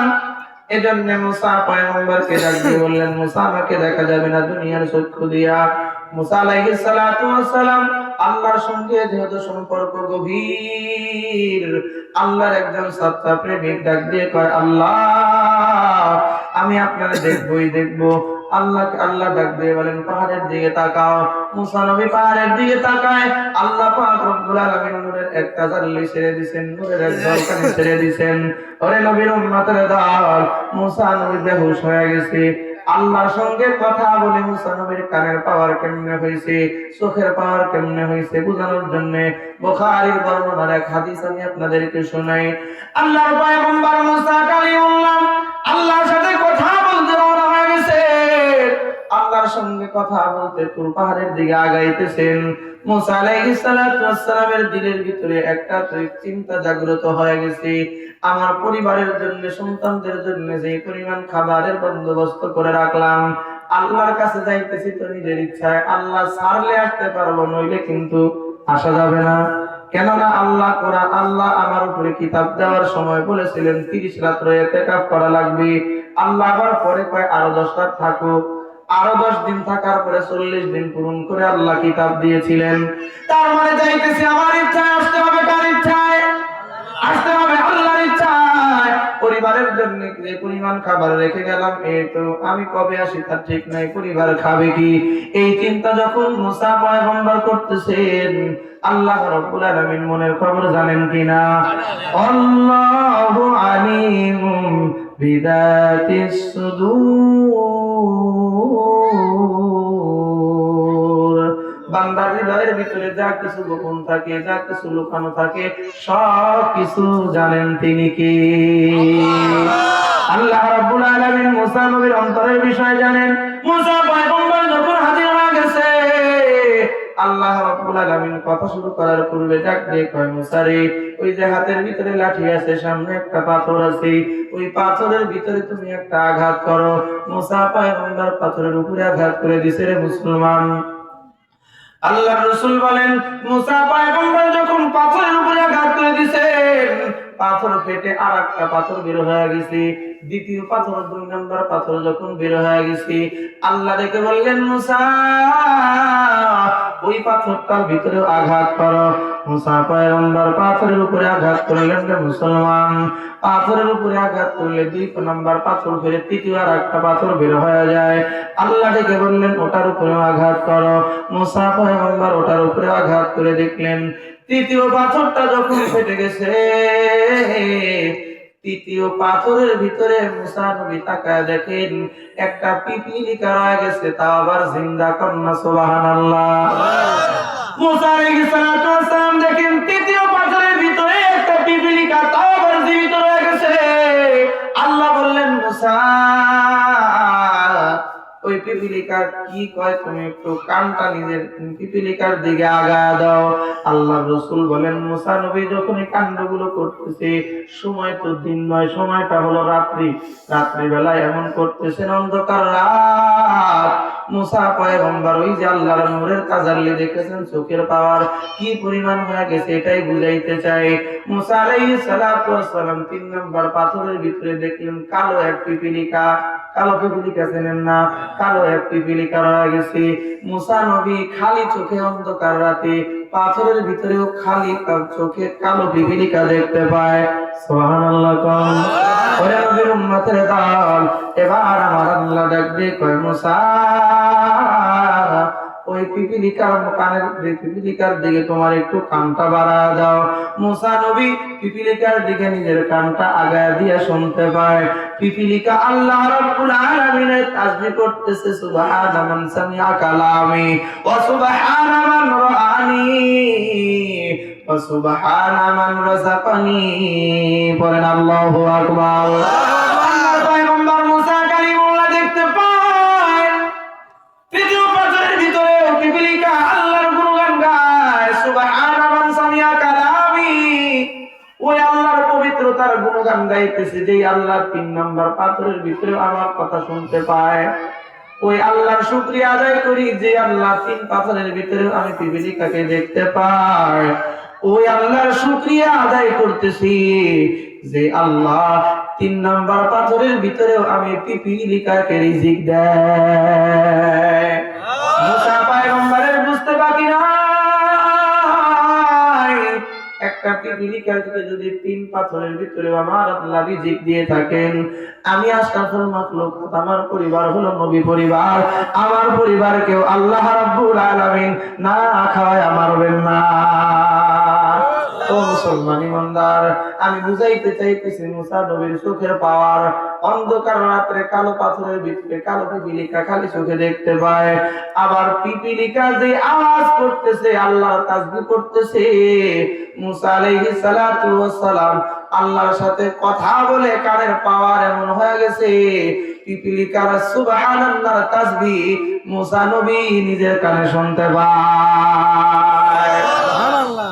এটা যদি দুনিয়ার জমিনে মুসা নবীর চোখের পাওয়ার কানের পাওয়ার হয়, জান্নাতে যারা হবে মুসলমান, জান্নাতে যারা যাবে, আমি আলোচনা লম্বা টাইম করব না, তবে মাত্র শুরু হয়েছে। সুবহানাল্লাহ। কোন ওরে নবীর উম্মতের দল, জানি না আপনাদের ধৈর্য কত দূর পর্যন্ত আছে। ওরে নবীর উম্মতের দল, আল্লাহ রাব্বুল আলামিন যাদেরকে জান্নাত দান করবেন, মদিনার নবী ডাক দিয়ে কয়, জান্নাতের 8 শ্রেণীর জান্নাত আল্লাহ বানায় রাখছেন। কয় শ্রেণীর জান্নাত বলেন? জান্নাতের 8 স্তরের জান্নাতের সর্বোচ্চ স্তরের নাম হলো জান্নাতুল ফিরদাউস। এর নিচের লেভেলের যে জান্নাতগুলো রয়েছে, প্রত্যেকটা জান্নাতের সঙ্গে আল্লাহ রাব্বুল আলামিন প্রত্যেক শুক্রবার জুমার নামাজের সময় জান্নাতীদের সঙ্গে আল্লাহ দেখা হয়ে যাবে। কোন সুবহানাল্লাহ। নরমাল ভাবে জান্নাতী যারা হবে রে মুসলমান, ওই জান্নাতীদের সঙ্গে আল্লাহ শুক্রবার দেখা করবে। তবে নবীজি বলেন, যখন জান্নাতের দোয়া করবা জান্নাতুল ফিরদাউসের দোয়া করো। কেন রে মুসলমান? জান্নাতুল ফিরদাউসের দোয়া এজন্য করবা, জান্নাতের যত নিয়ামত আল্লাহ দিবেন প্রত্যেকটা নিয়ামতের সূচনা হয়েছে জান্নাতুল ফিরদাউসে। অন্য জান্নাতীদের সঙ্গে আল্লাহ রাব্বুল আলামিনের দেখা হবে শুক্রবার, কিন্তু জান্নাতুল ফিরদাউসের মালিক যিনি হবেন, এই জান্নাতুল ফিরদাউসের মালিককে আল্লাহকে দেখার জন্য শুক্রবারের দরকার নাই, আল্লাহকে দেখার জন্য জুমার নামাজের ওয়াক্তের দরকার নাই, আল্লাহকে দেখার জন্য নির্ধারিত নিয়মের দরকার নাই। আল্লাহকে দেখার জন্য জান্নাতুল ফিরদাউস ওয়ালা যখনই উপরে তাকাবেন আমার আল্লাহকে সচক্ষে দেখতে পাবেন। কারণ মদিনার নবী বলেন, জান্নাতুল ফিরদাউসের উপরের ছাদ হবে আল্লাহর আরশে আজিম। উপরের ছাদ আল্লাহ আরশে আজিম দিয়ে বানাবেন। এজন্য জান্নাতুল ফিরদাউস ওয়ালা যদি দিনের ভিতরে 1000 বার উপরের দিকে তাকায় 1000 বারই আমার আল্লাহকে দেখতে পাবেন। কোন সুবহানাল্লাহ।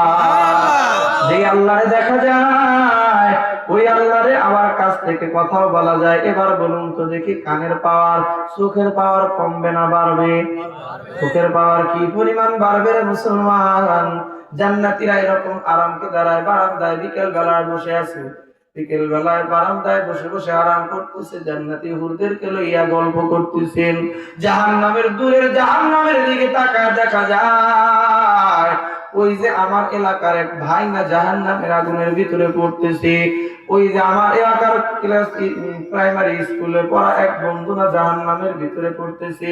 ব্যবসায়ী একই সঙ্গে দোকানের ব্যবসা করেছি, বাজারের ব্যবসা ছিল, আমার পাশের দোকানদার না জাহান্নামের ভিতরে পড়তেছে।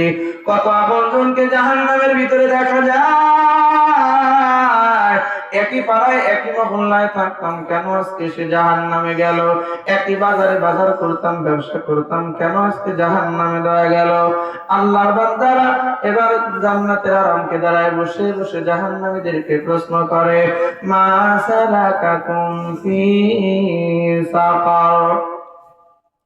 জান্নাতীরা জাহান্নামীদেরকে প্রশ্ন করবে, ওই জবানের পাওয়ার এমন হয়ে যাবে রে মুসলমান, জবানের পাওয়ার এমন হয়ে যাবে, এই জান্নাতের গেটে জান্নাতের বারান্দায় বসে বসে ডাক দেয় জাহান্নামীরা তাদের জবানের কথা জাহান্নামে বসে বসে শুনতে পায়। জান্নাতীরা ওই দিন প্রশ্ন করবে, প্রশ্নের জবাবে জাহান্নামীরা উত্তর করবে রে মুসলমান। জাহান্নামীরা সেই দিন উত্তর যেটা করবে ওটা ওদের জবানের পাওয়ারে জান্নাতীদের কানে আসবে না, বরং জান্নাতীদের কানের পাওয়ার এতই বেড়ে যাবে, ওই জাহান্নাম থেকে যে কথাগুলো বলবে ওই কথার প্রত্যেকটা কথা জান্নাতীদের কানের মধ্যে আল্লাহ লাগায়া দিবে।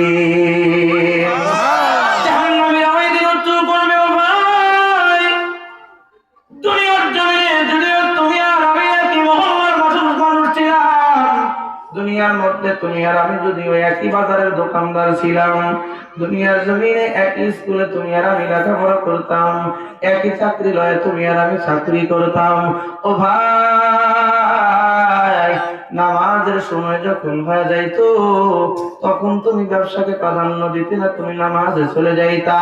আবার যখন চাকরি করতাম, তুমি চাকরিতে চলে যাইতা, তোমার চাকরির টেনশন নাই, তোমার টেনশন হলো নামাজ। এজন্যই আমার আল্লাহ ডাকতে বলেন যে দুনিয়ার উম্মাত, দুনিয়ার ইমানদারের দল, তোমরা যখন মুয়াজ্জিনের কণ্ঠে আযান শুনতে পাও, দেরি করবা না, দেরি করবা না। যদিও মনে হইতেছে এলাকার মসজিদ থেকে এলাকার একজন মুরব্বী দুর্বল কণ্ঠের আযান দিতেছেন, দুর্বল কণ্ঠের আহ্বান শুরু হয়ে গেছে, প্রকৃতপক্ষে আহ্বান ওই দুর্বল মানুষটার নয়, ওই আহ্বান আমি আল্লাহ। মসজিদের মিনার থেকে মুয়াজ্জিন ডাকেন, আরে ভাই ঘোষণাটা কার? ঘোষণা আমার আল্লাহর।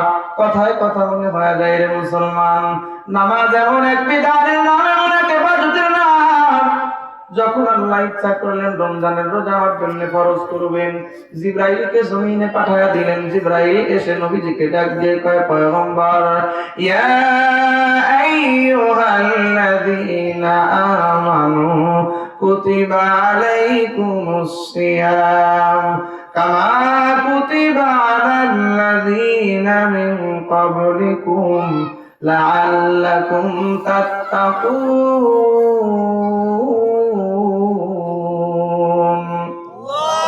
আমার আল্লাহ ডাক দিয়ে কয়, পয়গম্বর, আপনার উম্মতের জন্য আমি আল্লাহ রমজান মাসের রোজাকে ফরজ করে দিলাম। আবার যখন আমার আল্লাহ হজের ইচ্ছা করলেন, হজকে ফরজ করবেন, জিবরাইলকে জমিনে পাঠাইয়া হজের বিধান দিয়া দিলেন। এমন কোরআন শরীফের ভিতরে আদেশ নিষেধ অর্থাৎ বিধানাবলী সম্পূর্ণ আয়াতের সংখ্যা আছে 500। কত বলেন? 500 আয়াত আছে, যেগুলো আল্লাহ হয়তো আদেশ করেছেন, নয়তো কোনো বিষয় নিষেধ করেছেন। এমন আদেশ নিষেধ অথবা কোনো কথা বলার জন্য আল্লাহ যখন ইচ্ছা করেছেন, আল্লাহ জিবরাইলকে জমিনে পাঠাইয়া ওই বিধানগুলো শোনায়া দিয়েছেন। নামাজ এমন এক ইবাদতের নাম, মদিনার নবীকে আল্লাহ যখন ইচ্ছা করলেন নামাজের বিধান উম্মতের জন্য দেবেন, আমার নবীকে আল্লাহ জিবরাইল পাঠায়া দিলেন, মিকাইলকে পাঠায়া দিলেন। ও জিবরাইল ও মিকাইল, দেরি করবা না, তাড়াতাড়ি করে যাও, আমার বন্ধু মক্কাতুল মুকাররমায় বড় চিন্তিত অবস্থায়, পেরেশানি অবস্থায় সময় পার করতেছে। ও জিবরাইল, যাও যাও, আমার বন্ধুরে লইয়া আমার আরশে আজিমে পৌঁছায় দাও, কান্না সুবহানাল্লাহ। ওরে ভাই, ঠান্ডা মাথায় কথাগুলো বোঝার জন্য চেষ্টা করবেন, বিরক্ত লাগতেছে। মানে নবীর উম্মতের দল, আপনাদের ধৈর্য থাকতে থাকতেই ছেড়ে দেব। আল্লাহর পয়গম্বরকে জিবরাইল আমিন নিয়ে পথ চলা শুরু করে দিয়েছেন। মেরাজের সফর যখন চলতেছে, এক আসমান দুই আসমান করে করে সিদরাতুল মুনতাহা, 7 আসমানের উপরে যখন পয়গম্বর চলে গেছেন সিদরাতুল মুনতাহায়, এই সিদরাতুল মুনতাহায় পৌঁছার পূর্বে জিবরাইল মনে মনে চিন্তা করে, নবীজিকে ডাক দিয়ে কয়, পয়গম্বর, মেরাজের রজনীতে আমি জিবরাইল চিন্তা করতেছিলাম, আপনি যখন সিদরাতুল মুনতাহায় পৌঁছে গেলেন, আমি তো মনে করতেছিলাম আজকে আপনার ওসিলায় আল্লাহর আরশে, আল্লাহর বাড়িতে বেড়াইতে যাব। কিন্তু পয়গম্বর, সিদরাতুল মুনতাহায় যখন পৌঁছে গেলাম, আল্লাহর ফরমান চলে আসলো। আল্লাহ ডাক দিয়ে কয়, জিবরাইল, আর এক কদম সামনে আগাইবা না, এক কদম সামনে যদি আগাও, তোমার নূরের তৌরি, তোমার যত পাখা আমি আল্লাহ দান করেছি, আমার নূরের তাজাল্লিতে সব পাখাগুলো জ্বলে পড়ে ছারখার হয়ে যাবে। সুবহানাল্লাহ। আমি জিবরাইল যখন জায়গার ভিতরে চলে গেলাম, আর আপনি পয়গম্বরকে বললাম অপেক্ষা করেন, একটা বাহন চলে আসবে। একটা বাহন চলে আসছে, একটা সিংহাসন, যার নাম হলো রফরফ। নবীজি বলেন, সবুজ কাপড়ে সবুজ একটা সিংহাসন আমার কাছে আসছে। এই সিংহাসনের মধ্যে বসে যখন আমি চলে গেলাম আল্লাহর আরশে আজিম পর্যন্ত, লম্বা কথা আমার যতটুকু উদ্দেশ্য আমি ততটুকু বলতেছি। আল্লাহর পয়গম্বর বলেন, আল্লাহ রাব্বুল আলামিন যখন আমাকে আরশে, আল্লাহর আরশে যখন আমাকে কুরসি গিয়ে পৌঁছালো, আল্লাহ রাব্বুল আলামিন ডাক দিয়ে বললেন, ও মুহাম্মদ, দুনিয়ার জমিনে বন্ধু যদি বন্ধুর বাড়িতে বেড়াইতে যায় তো হাদিয়া নিয়ে যায়। মৌসুমের কোন সময় যদি বিয়াই বাড়িতে যায়, বন্ধু বন্ধুর বাড়িতে যায়, মৌসুমি ফল লইয়া যায়। ও মুহাম্মদ, মসজিদে হারাম থেকে নিয়ে আকসা পর্যন্ত প্রথম আসমান, দ্বিতীয় আসমান, তৃতীয় আসমান করে করে 7 আসমান পার করে সিদরাতুল মুনতাহা পার করে আমি আল্লাহ তোমাকে আমার বাড়িতে নিয়ে আসলাম গো নবী। হাবিব আমার, আমি আদম বানাইয়া জান্নাতে থাকতে দিছি, আরশে নিয়ে আসি নাই। আমি পয়গম্বর নূহকে কিস্তির মধ্যে সেভ করেছি, তবে আরশে ডাকি নাই। ইব্রাহিম পয়গম্বরকে আমি জ্বলন্ত আগুনের ভিতরে সেফটি দিয়েছি, আরশে ডাকি নাই। মুসা পয়গম্বরকে আমি তুর পাহাড়ে ডেকে ডেকে কথা বলেছি, জিন্দেগিতে আমি মুসাকে আরশে আযমে ডাকি নাই। ঈসাকে আমি রূহুল্লাহ বানাইছি, ঈসাকেও আমি আল্লাহ আরশের মধ্যে ডাকি নাই। ওগো পয়গম্বর, আপনি পয়গম্বর মুহাম্মদুর রাসূলুল্লাহ, আপনি হলেন হাবিবুল্লাহ, আপনাকে আমি আরশে আযমে নিয়ে আসলাম গো বন্ধু। আপনি আমার জন্য খালি হাতেই বুঝে এসেছেন, কি হাদিয়া নিয়ে আসছেন? দুনিয়ার নিয়ম অনুযায়ী বন্ধু তো বন্ধুর জন্য কিছু নিয়ে যায়, আপনি কি কিছু নিয়ে আসেন নাই? নবী আমার ডাক দিয়ে কয়, আল্লাহ, দুনিয়ার জমিনে বন্ধু যদি বন্ধুর কাছে যায় খালি হাতে যায় না, বন্ধুত্ব রক্ষা করার জন্য কিছু না কিছু হুকুম, কিছু না কিছু হাদিয়া লইয়া যায়। আমি আপনার জন্য হাদিয়া নিয়ে আসছি। আত্তাহিয়াতু লিল্লাহি ওয়াস সালাওয়াতু ওয়াত তাইয়্যিবাত। ও রব্বুল আলামিন, আমার যত পবিত্রতা রয়েছে, যত ইবাদত, শারীরিক ইবাদত, আর্থিক ইবাদত, দুনিয়ার জমিনে যত রকমের ইবাদত হয়, ওই সমস্ত ইবাদত গুলো সব আপনার জন্য হাজির করলাম। আমার আল্লাহ ডাক দিয়ে কয়, পয়গম্বর,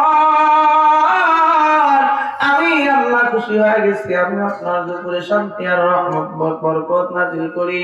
আসসালামু আলাইকা আইয়ুহান নাবিয়্যু ওয়া রাহমাতুল্লাহি ওয়া বারাকাতুহু। আমার আল্লাহ ডাক দিয়ে কয়, পয়গম্বর, আমার রহমত শান্তি আপনার উপরে বর্ষিত হোক। দেখেন না নবীর উম্মত কোন নবীরে ভুলে আজকে দুনিয়ার পিছনে পড়ে আছে রে ভাই। কোন নবীর মহব্বত অন্তর থেকে মাইনাস করিয়া সৃষ্টির মহব্বত অন্তরে ঢুকাইছো। ওই পয়গম্বর আল্লাহ রাব্বুল আলামিনের কাছে চলে গেছেন।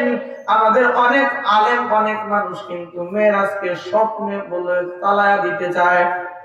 অনেকে বলতে চায় মেরাজ স্বপ্নে হয়েছে, এমন প্রবক্তা আছে না নাই? অনেকেই বলে যে মেরাজ আল্লাহ রাসূল স্বপ্ন দেখছে, আল্লাহর বাড়িতে সরাসরি যায় নাই, রাসূল স্বপ্ন দেখছে যে এই সফর টফর করতেছে। আমি আপনাদেরকে জিজ্ঞাসা করি, আমার কথা ঠান্ডা মাথায় বুঝবেন। আমি রাতের বেলায় স্বপ্ন দেখতাম ছোটবেলায়, এখন আর দেখি না। ছোটবেলায় দেখতাম কি যে এই শত্রু আমাদের ধাওয়া করছে, আর দৌড়াইতে দৌড়াইতে যখন আগাইতে পারতেছি না, তখন হাত এরকম টান করলে আমি আকাশে উঠতে পারতাম।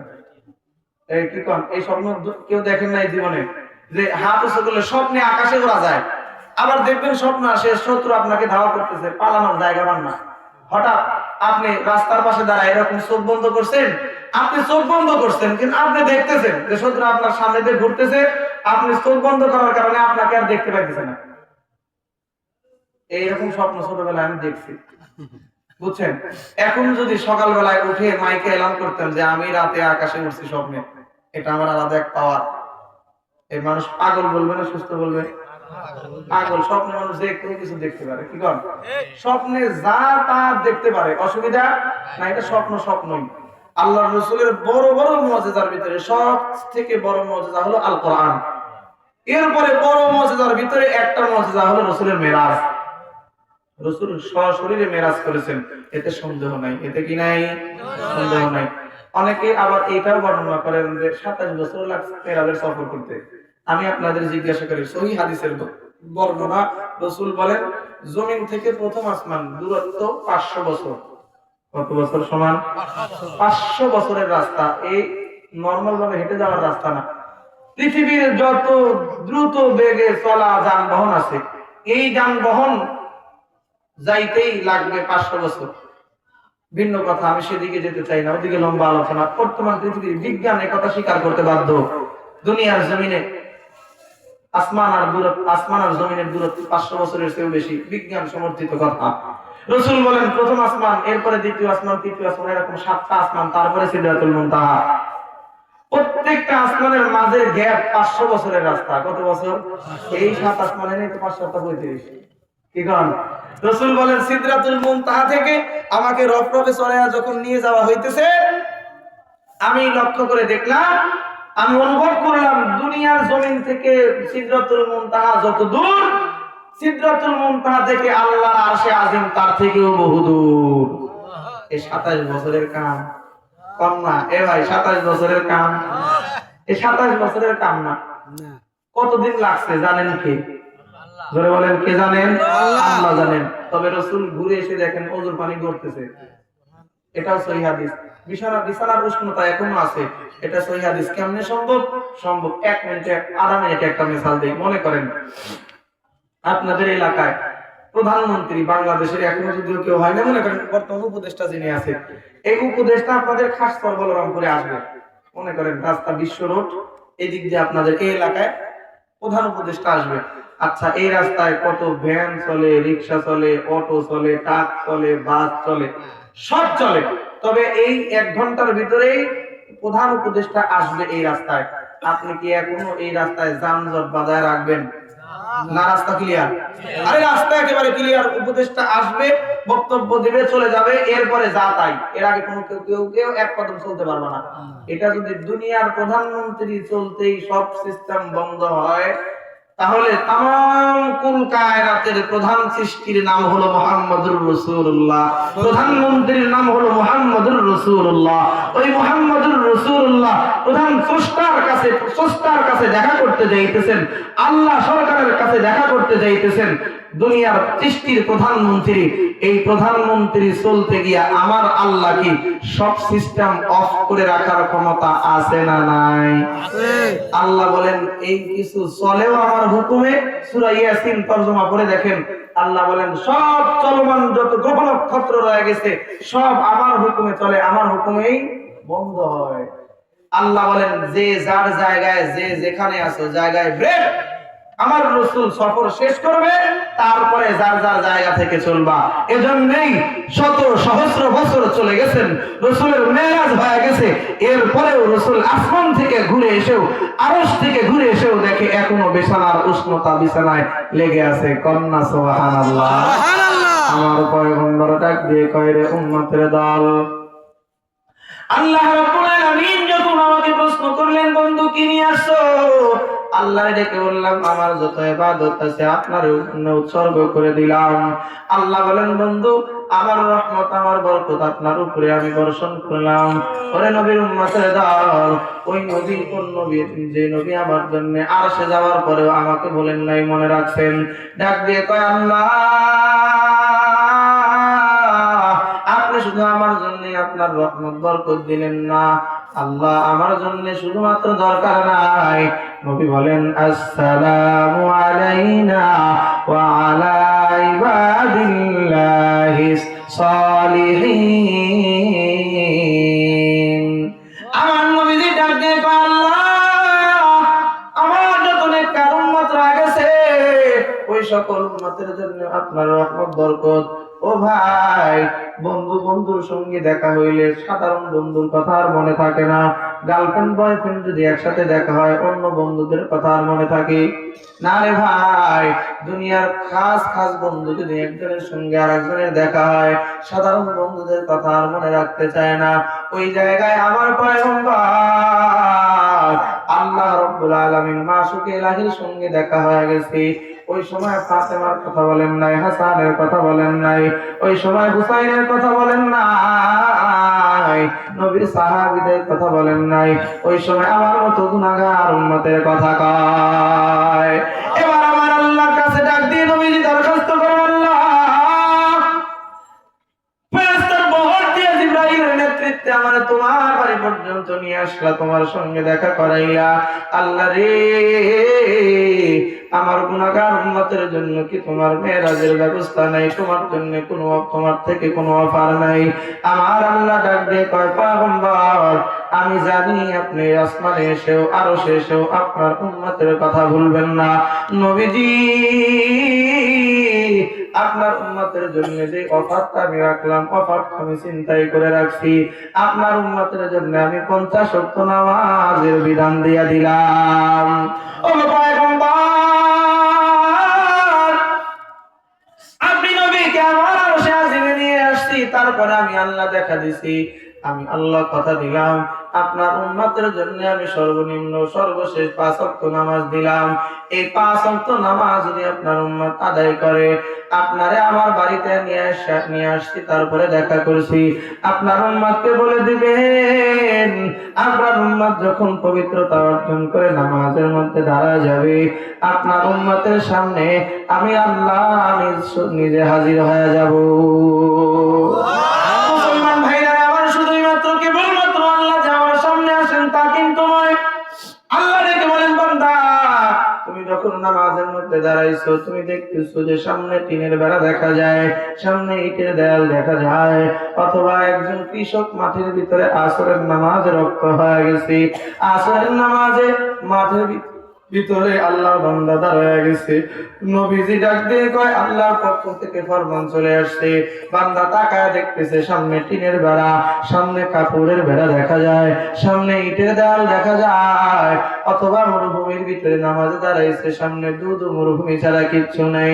উম্মত জানি আল্লাহ তোমার টিনের বেড়া আর তোমার মাঝখানে আমার আল্লাহ এসে দাঁড়ায় গেছি। আমার আল্লাহ শুধু দাঁড়া যায়, বিষয়টা এখানে শেষ নয় রে মুসলমান। কি ইবাদত খেলায় খেলায় তুমি ছেড়ে দিতেছো, একটু ঠান্ডা মাথায় ভাবরে ভাই।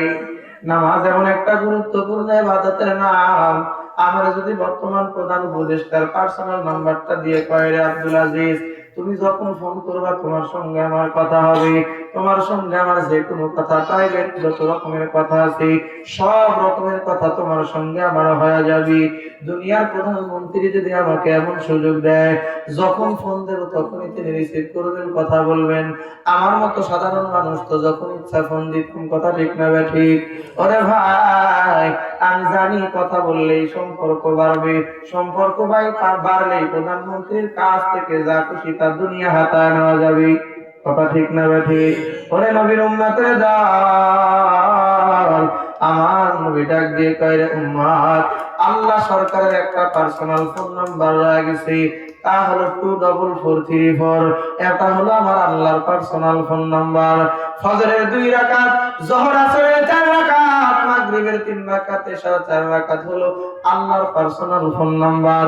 নামাজ হলো আল্লাহর পার্সোনাল যোগাযোগের মাধ্যম। আমার নবী ডাক দিয়ে কয়, বান্দা যখন নামাজের মধ্যে দাঁড়ায় যায়, আমার আল্লাহ শুধু বান্দার সামনে দাঁড়ায় যায় তাই নয়, আল্লাহ রাব্বুল আলামিন বান্দার সঙ্গে কথা বলতে শুরু করে। মদিনার নবী ডাক দিয়ে কয়, রে উম্মতের দল, বান্দা যখন নামাজে দাঁড়ায় পড়ে আলহামদুলিল্লাহি রাব্বিল আলামিন, বান্দার যখন আলহামদুলিল্লাহ পড়ে আল্লাহ বলেন, হামিদানি আব্দি, আমার বান্দা আমার প্রশংসা করেছে। এমন প্রতিটি আয়াতে আয়াতে আল্লাহ তাআলা আমার সঙ্গে কথা কয়। ভাইয়া রে, আল্লাহ রাব্বুল আলামিন আমার সঙ্গে কথা কয়, আমি ওই কান তৈরি করতে পারি নাই, আমি ওই দিল তৈরি করতে পারি নাই, তাই তো আল্লাহর কথা আমার কানে বাজে না। কিতাবের ভিতরে আসছে রে মুসলমান, 2 জন আলেম রাস্তা দিয়ে হেঁটে যায়, রাস্তা দিয়ে হাঁটতেছে, আসরের নামাজের সময় হয়ে গেছে, 2 জনের জামাত হয়, তবে 3 জন হইলে পরিপূর্ণ হয়। এমন আল্লাহর বান্দা 2 জন, 2 আলেম তৃতীয় জনকে খুঁজতেছে। তৃতীয় জনকে যখন খুঁজতেছে, তৃতীয় জনকে খুঁজে খুঁজে যখন নামাজ আদায়ের ইচ্ছা করে, আল্লাহর বান্দারা দেখে সূর্য বহু নিচে নেমে গেছে, সূর্য বহু নিচে নেমে গেছে, হায় হায় এখন পর্যন্ত কাউকে তো পাইলাম না। হঠাৎ তাকায় দেখে একজন আল্লাহর বান্দা লাঠির বোঝা বহন করে জঙ্গল থেকে বের হয়। আল্লাহর বান্দা 2 জন আলেম ডেকে বললেন, ও আল্লাহর বান্দা, আপনি কি মুসলমান? বলে, হ্যাঁ হ্যাঁ আমি মুসলমান। তাইলে আসরের নামাজটা কি পড়ছনি? কাঠুরিয়া ডাক দিয়ে কয়, আমিও তো আসরের নামাজ জামাতে পড়ার জন্য মুসল্লি খুঁজতেছি, আমিও তো আসরের নামাজ পড়ার জন্য সঙ্গী খুঁজতেছি। তিনজনে দুইজনে ডাক দিয়ে কয় তাইলে দেরি করবা না, আসরের নামাজের ওয়াক্ত পড়ায় শেষ হয়ে গেছে, অল্প সময় আমি কালেকশন করব, অসুবিধা নাই রে ভাই, একটু সময় দেন। প্রথমেই বলেছি আগামীকালকে এই পরিবেশ থাকবে না, আগামীকাল এই পরিবেশ পাবো না, আগামীকালকে যা ইচ্ছা করতে পারবো, আজকে একটু সময় বেশি হইলে অসুবিধা আছে নাকি বাবা? নারে নবীর উম্মতে দুইজন আলেম জিজ্ঞাসা করে তাইলে যেহেতু নামাজের জন্য খুঁজতেছো, লাকড়ির বোঝা নামাও, চলো যাই, ওযু না থাকলে ওযু করে নাও, পানি না থাকলে তায়াম্মুম করো। এবার কাঠুরিয়া ডাক দিয়ে কয় আল্লাহ বান্দারা, আমি কেমনে কই, কেমনে তোমাদেরকে বুঝাই? মুসলমান আমি বললাম আমি মুসলমান, মুসলমান যদি হই তাইলে সর্বদা ওযু রাখাটা মুসলমানের আমল। আমি মুসলমান, ওযু সবসময় আমার থাকে, মুসলমান আবার বেওযু কেমনে হয়? এমন যখন কাঠুরিয়ার জবান থেকে শোনা যায়, বলুন তো দেখি, আমার মতো সাধারণ আলেম মানুষ সব সময় ওযু কিন্তু আমি রাখার প্রয়োজন মনে করি না। একজন কাঠুরিয়া মাথার মধ্যে লাকড়ি বোঝার, কাঠের লাকড়ি বহন করে, সে যদি কয় মুসলমান আবার বেওযু থাকে কেমনে, বলুন তো তার প্রতি এক রকমের শ্রদ্ধা বাড়বে কিনা? এক রকমের শ্রদ্ধা বেড়ে গেছে। বলে তাড়াতাড়ি করে চলেন, কোন মসজিদ পাওয়া যায় কিনা, নামাজের মধ্যে দাঁড়ায় যায়। আসরের নামাজের বড়াই মাত্র সময় পড়াই চলে আসছে। আল্লাহর বান্দারা কিছুক্ষণ জায়গা গিয়েই দেখে একটা ঝুপড়ি ছোট্ট একটা মসজিদ দেখা যায়। আল্লাহর বান্দা তিনজন মসজিদের মধ্যে ঢুকে গেছেন আসরের নামাজ পড়ার জন্য। আসরের নামাজ পড়তে গিয়ে এবার তিনজন মানুষ দাঁড়ায়, দুইজন দাঁড়ায় গেছে, আলেম দুইজন কয় আপনি নামাজটা পড়ান, যেহেতু শ্রদ্ধা বেড়ে গেছে সব সময় ওযু অবস্থায় থাকি, এ তো সাধারণ মুসলমান নয়, বড় অসাধারণ মুসলমান। আল্লাহর বান্দা দুইজন আলেম ডাক দিয়ে কয় আপনি নামাজটা পড়ান, আপনার ইমামতিতেই আমরা নামাজ আদায় করব। কাঠুরিয়া ডাক দিয়ে কয় ও ভাই, আমি তো ইমামতি করতে জানি না। দেখবেন যেই গাছের মধ্যে ফল থাকে ওর মাথা উপরে থাকে না নিচে থাকে, যেই গাছের ভিতরে ফল হয়, যেই ডালের ভিতরে ফল হয়, ফলদার বৃক্ষের ডাল সব সময় নিচের দিকেই থাকে।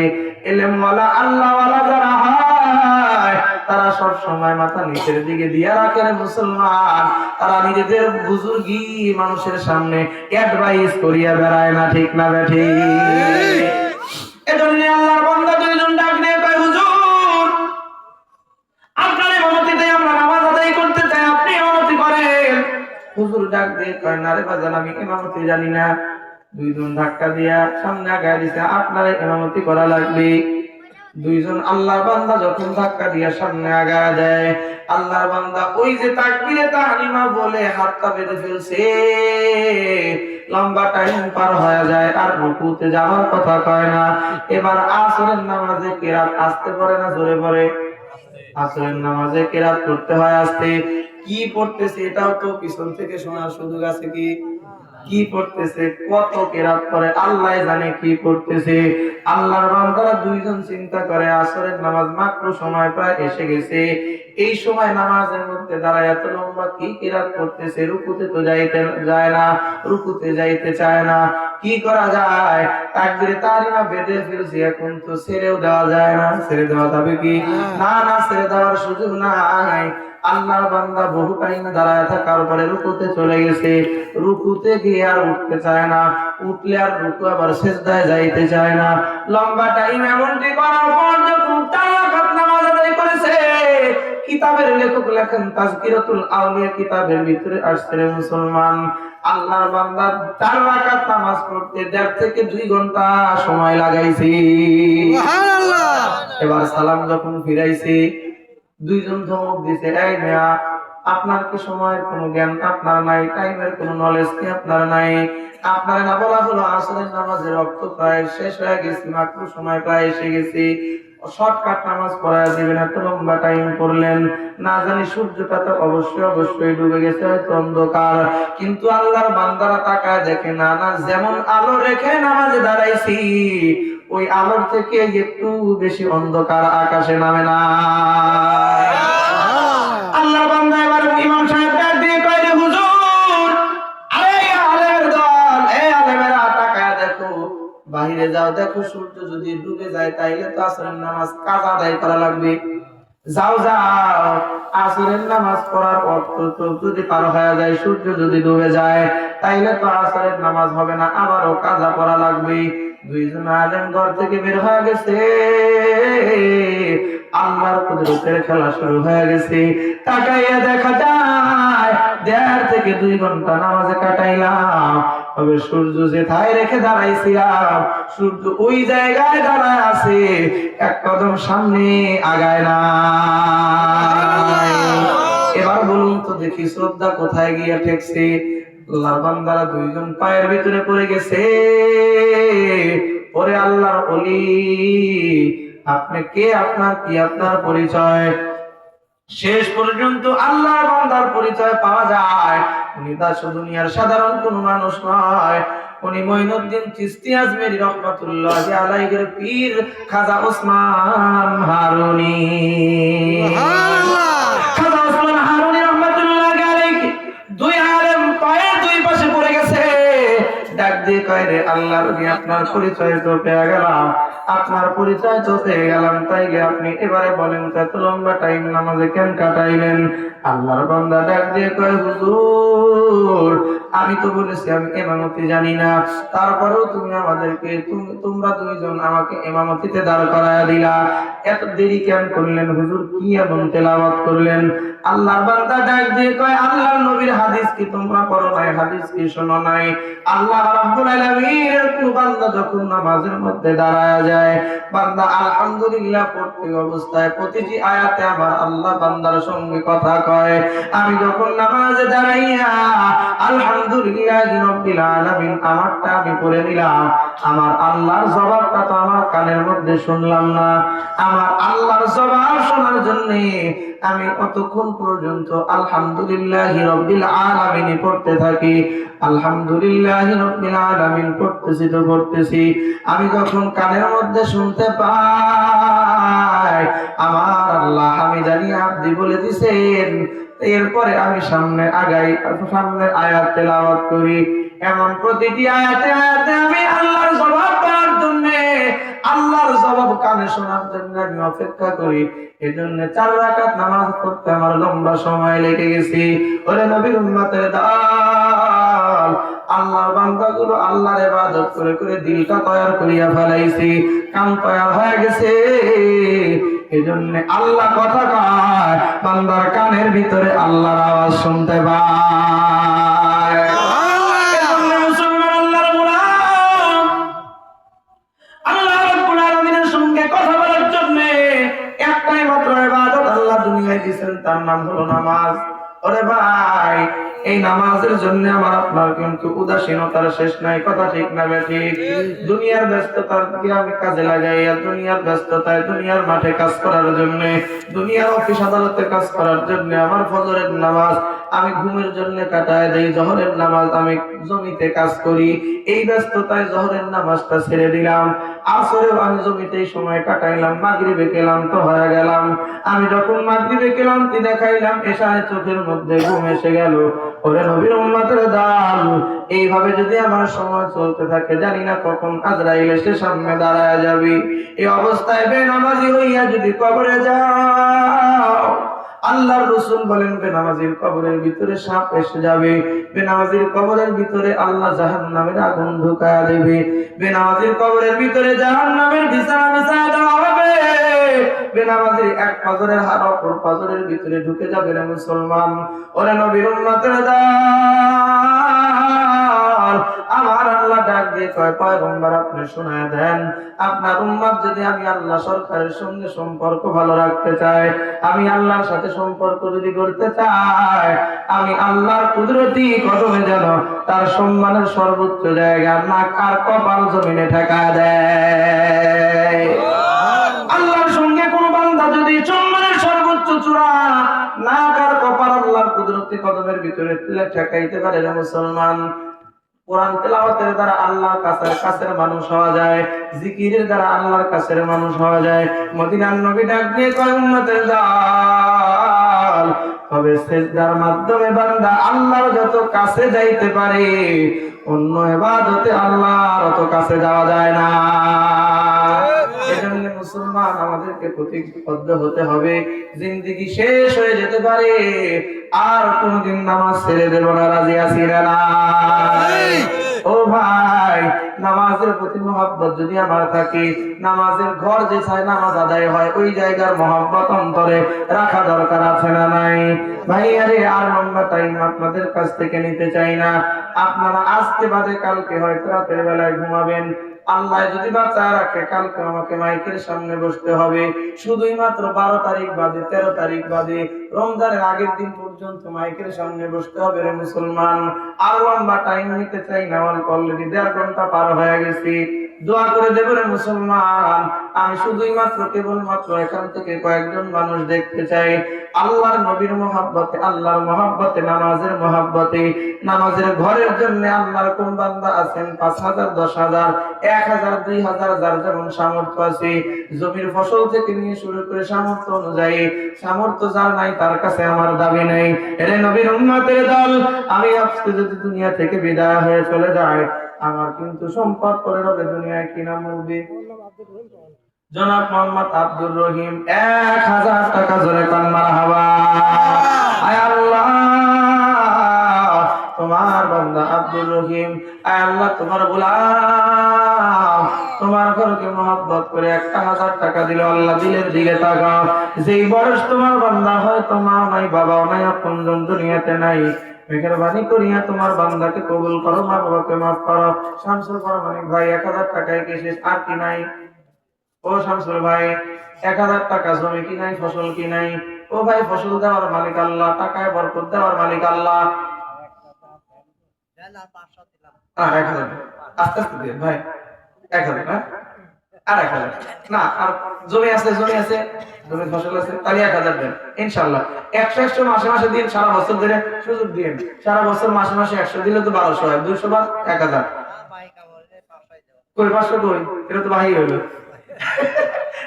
মজা করলাম আর কি। জনাব মোহাম্মদ শামসুল ভাই নগদ 1,000, বাকি 500, মোট 1,500 টাকা জোরে কর মারহাবা, আর জোরে কর না মারহাবা। ওগো দয়ার আল্লাহ,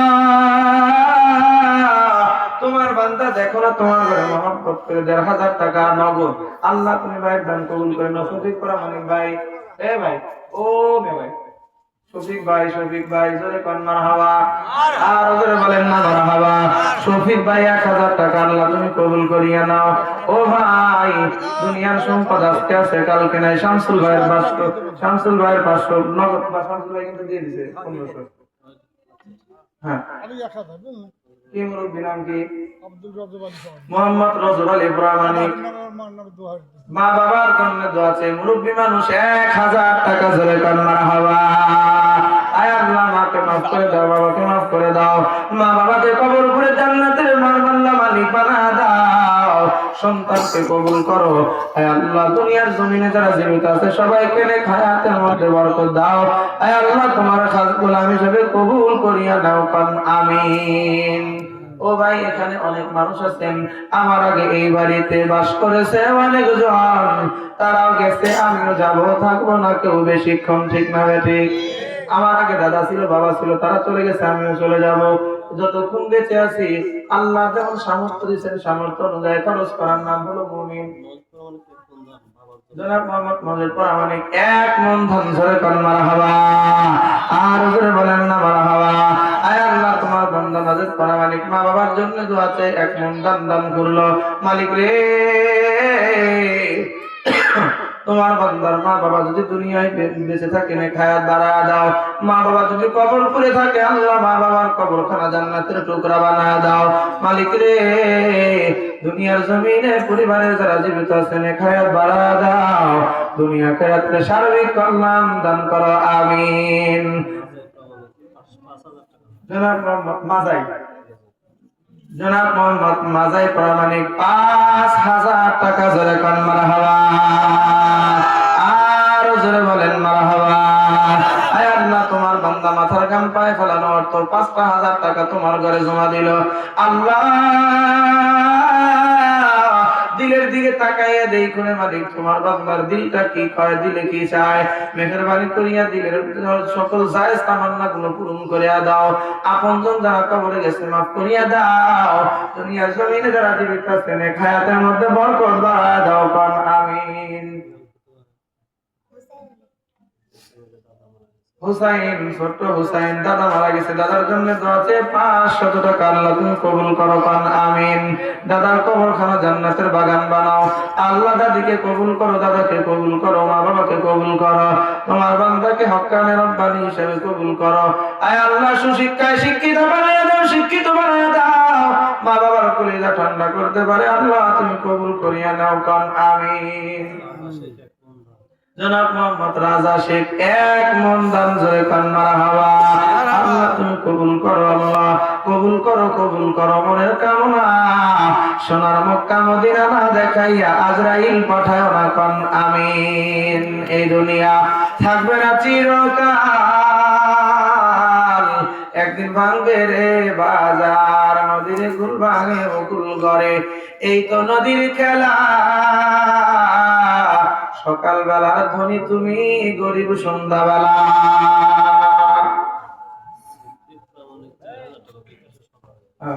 জনাব মোহাম্মদ সিদ্দিক ঢাকায় থাকতে জনাব মোহাম্মদ সিদ্দিক পাড়া মানে 4000 টাকা জোরে কান মারহাবা। বাবা দুনিয়াতে নাই, বাবার জন্য দোয়া চেয়ে 4000 টাকা দান করেছি।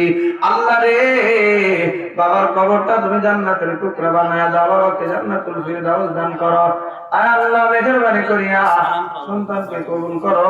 আয় আল্লাহ বাবা আমাকে কবুল করো। আমিন। জনাব মোহাম্মদ